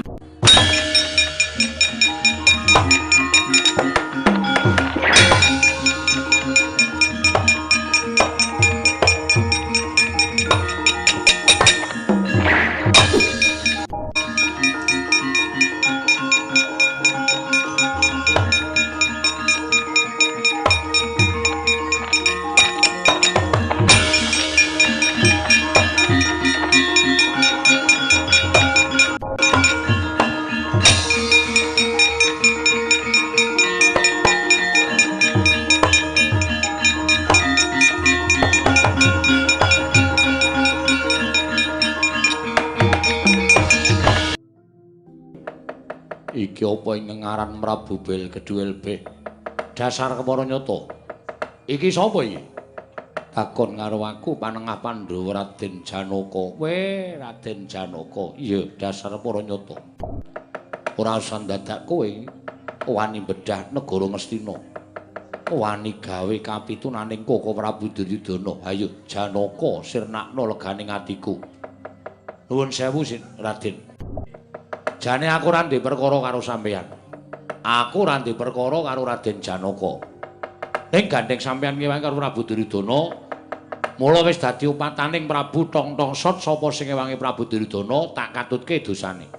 Ning nuwun sewu. Sadurunge sampeyan perang karo aku, luwih dhisik aku tak takon karo sampeyan. Miturut crita, miturut wong ngabarke sarta rasaning para kawula antaraning Kurawa karo Pandhawa kuwi ora gathuk, ora padha cocok lair lan batine.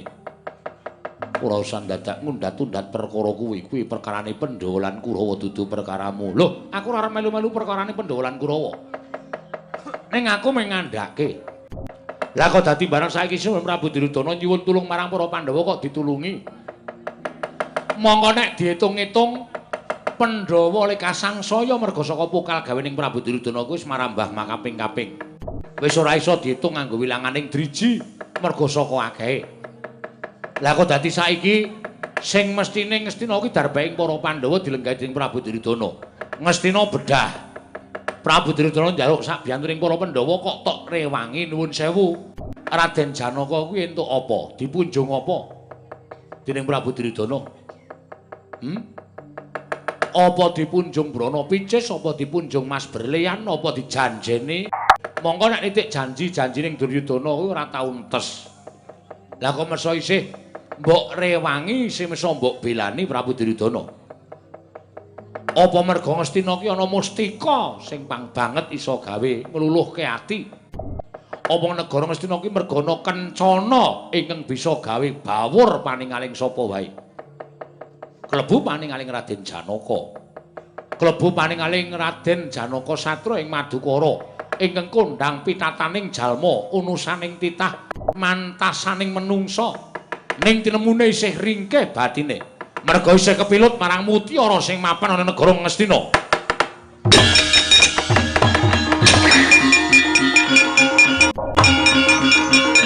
Ayo, amok.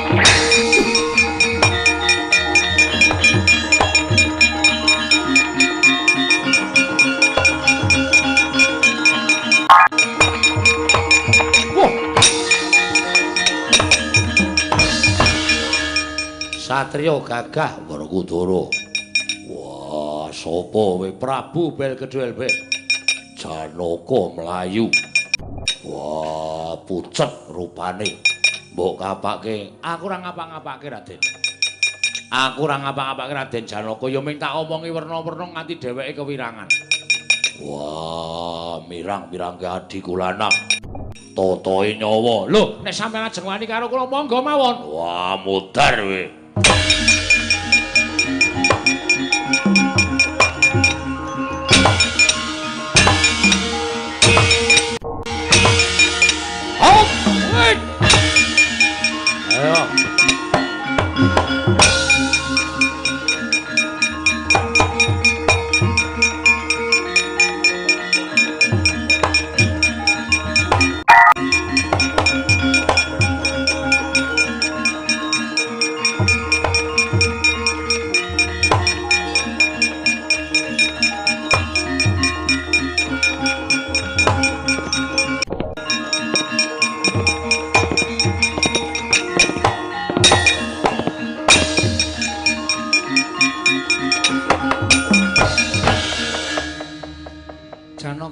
mundur pasuryanmu kok rengu iki apa? Koko Prabu. Mboten nginten babar pisan. Bilih kula dipun irang-irang dening Prabu Belgeduelbe. Kula dipun isin-isin dening Prabu Belgeduelbe. Koko Prabu. Kula lingsem. Werkudara piye? Wah, dukang ora apa-apa. Hak tendang ora apa-apa. Mangsa Baranga Kresna Weh lah dalah padha mundur kabeh.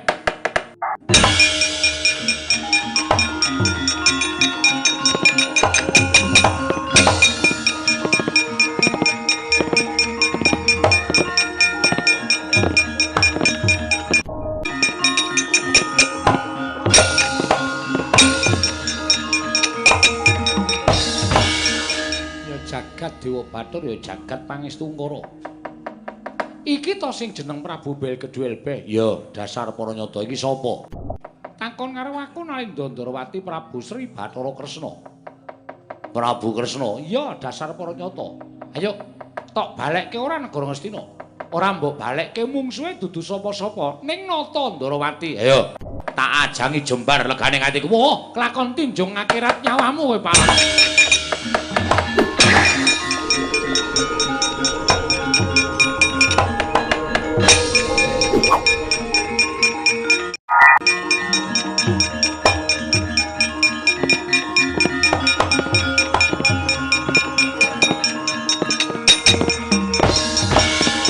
Nimbali kula, Ndara.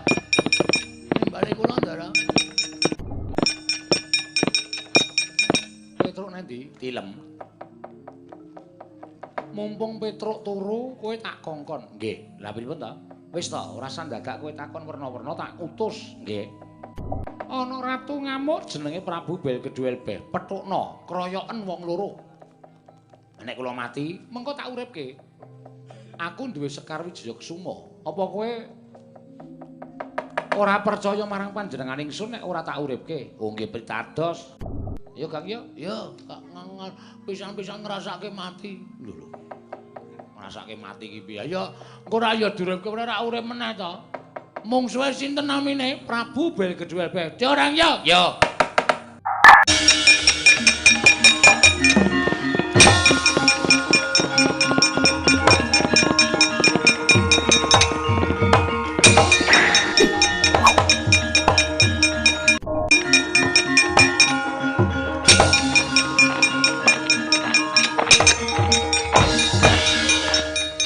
Lho iki sapa iki kok wong kok kaya terwelu? Iki sapa ta iki? Takon karo aku Nalindra Loji Tengara Prabu Belgeduelbe. Kok kaya ning apa iya ya, Kang? Matno, tak persis ta? Heeh, ya meng irunge dinggoni ali-ali. Nele persis-persis. Aning terus sing glenggeng rujak jeruk mau sapa? Ayo kuwi. Ais. Mbok menawa Prabu Kresna luwih lantip panggraitane timbang awake dhewe. Karemu piye? Ayo, balekke ora negara Ngastina. Ora bakal tak balekke, ora bakal balekke mungsuhe aku, Moh, aku mungsuh kere-kere. Anane aku kok mau ki piye iki? Aku wegah, ayo ndi para Pandhawa? Weh, Pandhawa iki pepundhenku tok tantang. Aku ora trima. Nek nganti kowe wani nantang pundhen leno panau mati trak. Terus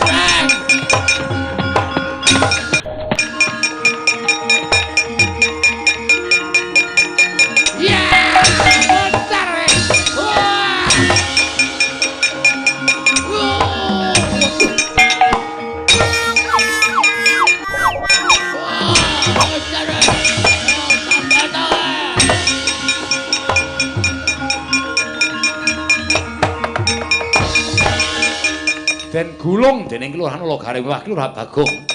Ijal wujuding Prabu Belgeduelbe. Nenggih Kelurahan Petruk kantong boleh ing mundi pustaka Jamus Miang Jimat Kelima Soto.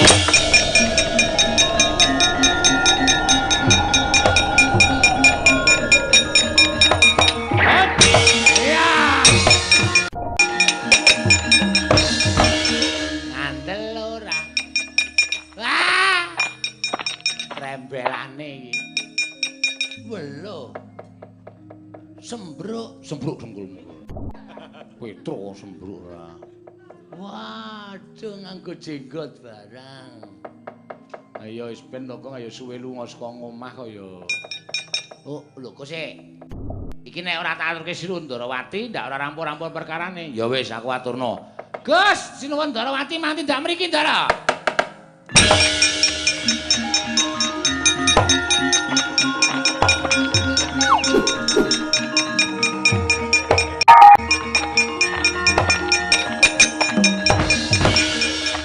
Petruk to? Nggih.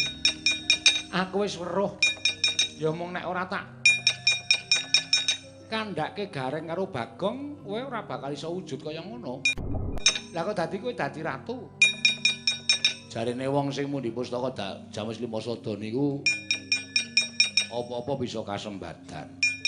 Nalika kula dipun paring kali Ndara Priyambada nalika semanten pusaka James Lima Sada mboten kula kundurke kula gawa lunga. Mulai edan kowe iki. Mula kok pusaka murca pirang-pirang suwene nganti Yai Prabu Puntadewa bingung. Pusaka ndi? Niki napa? Kok mrene? Nggih. Tak simpene Petruk. Nggih. Engko sampean lunga. Ora. Kok anggepe aku wis dadi ratu kok pengen dadi ratu ki ngopo? Truk? Asing gojek karo aku mau sapa? Sing nembang kutut manggung mau? Gaweanku Reng. Wong ngene ndi saiki? Kae apa ning kono? Jeluken gong. Ya.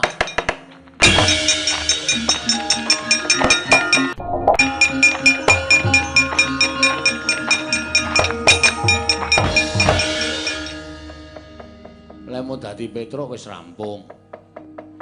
Wis, aku matur nuwun kowe wis nyuli karo aku ora ketang sedhela. Inggih iki lho ra. Wis bali kaya wujud ngiuni, wujud petel.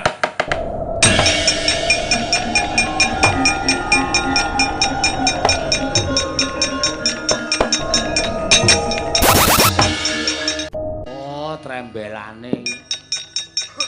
Dadi aku mau tetembangan karo petel ta, Tru? Iya, sorry kok. Wah, aku mau mulane kok tak anggere tak antil kok antose ra jamak-jamak. Bul saka petel to. Ya wis yen to pancen kaya mengkono Petruk. Ora ketamung sedhela wis tau ngrasake dadi Nalindra. Nggih.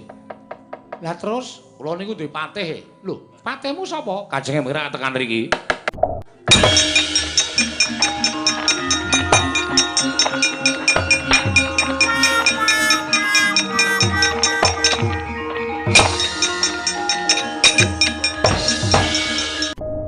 Kados pundi sinuwun panjenengan kok sampun mudhar kados mekaten wis paripurna. Ora ketamung sedhela aku wis tau ngrasake dadi ratu. Kowe bali kaya wingi uni ya Bayu Kinara, ing ngestaken dawuh. Bali kaya wingi wujud Anoman.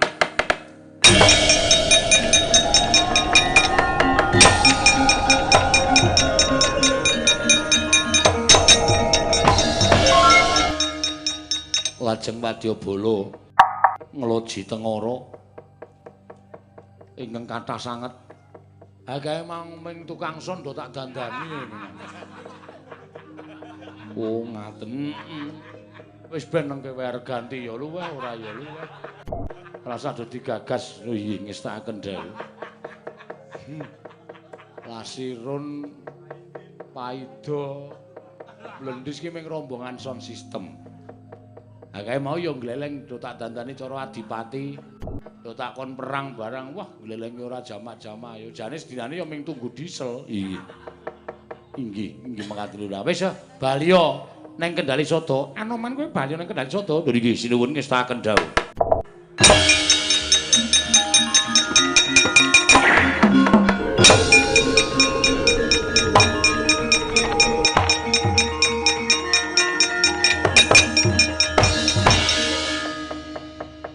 Petruk, Nun. Nggonmu gawe dredah kanan negara Ngastina. Sajake Yayi Prabu Duryudana ora nrimakake entawa wis ta mirsani lamun sing dadi ratu bel kedhuwe mau kowe. Nggih. Tantrimaning para Sata Kurawa, bendaramu Werkudara. Oh nggih. Den nyambut damel Ndara. Yo.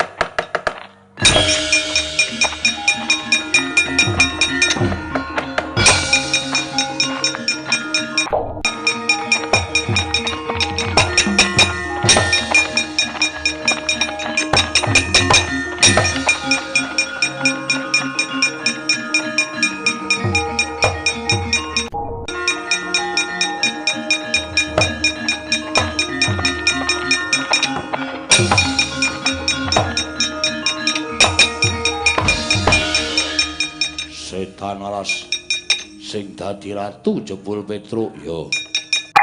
Di menungsane tugel-tugele gawe wirang ratu Ngastina.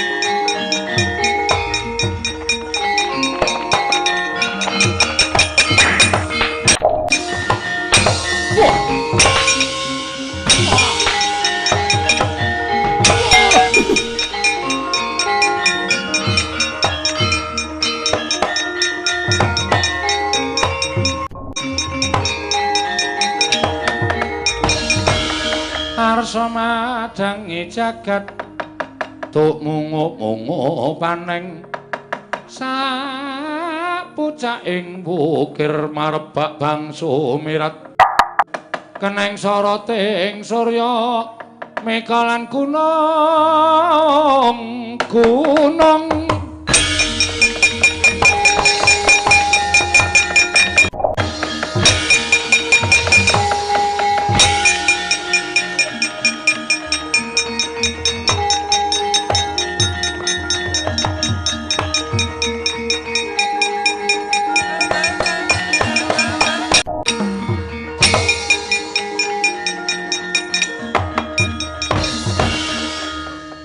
pun paripurna ndara. Wiwit purwa madya lan wusananipun sedaya sampun mungkasi. Wilujeng niring sambikala, mugi-mugi sak pengker kula sanak kadang mitra kawruh kula ing samlenggah wonten ing Karangasem pinaring ana tentrem ayem niring sambikala menapa ingkang dipun sedya sageda kasembadan. Semanten ugi kula sak kanca mugi-mugi lestari widodone ring sambikala dumugi sudung kula piyambak-piyambak. Mugi mbok menawi benjang Gusti ngeparengaken sageta pinanggih malih. Suminten bakul tela cekap semanten crita kula dalu punika menawi wonten lepat kula lan kanca-kanca nyuwun pangapura ndara.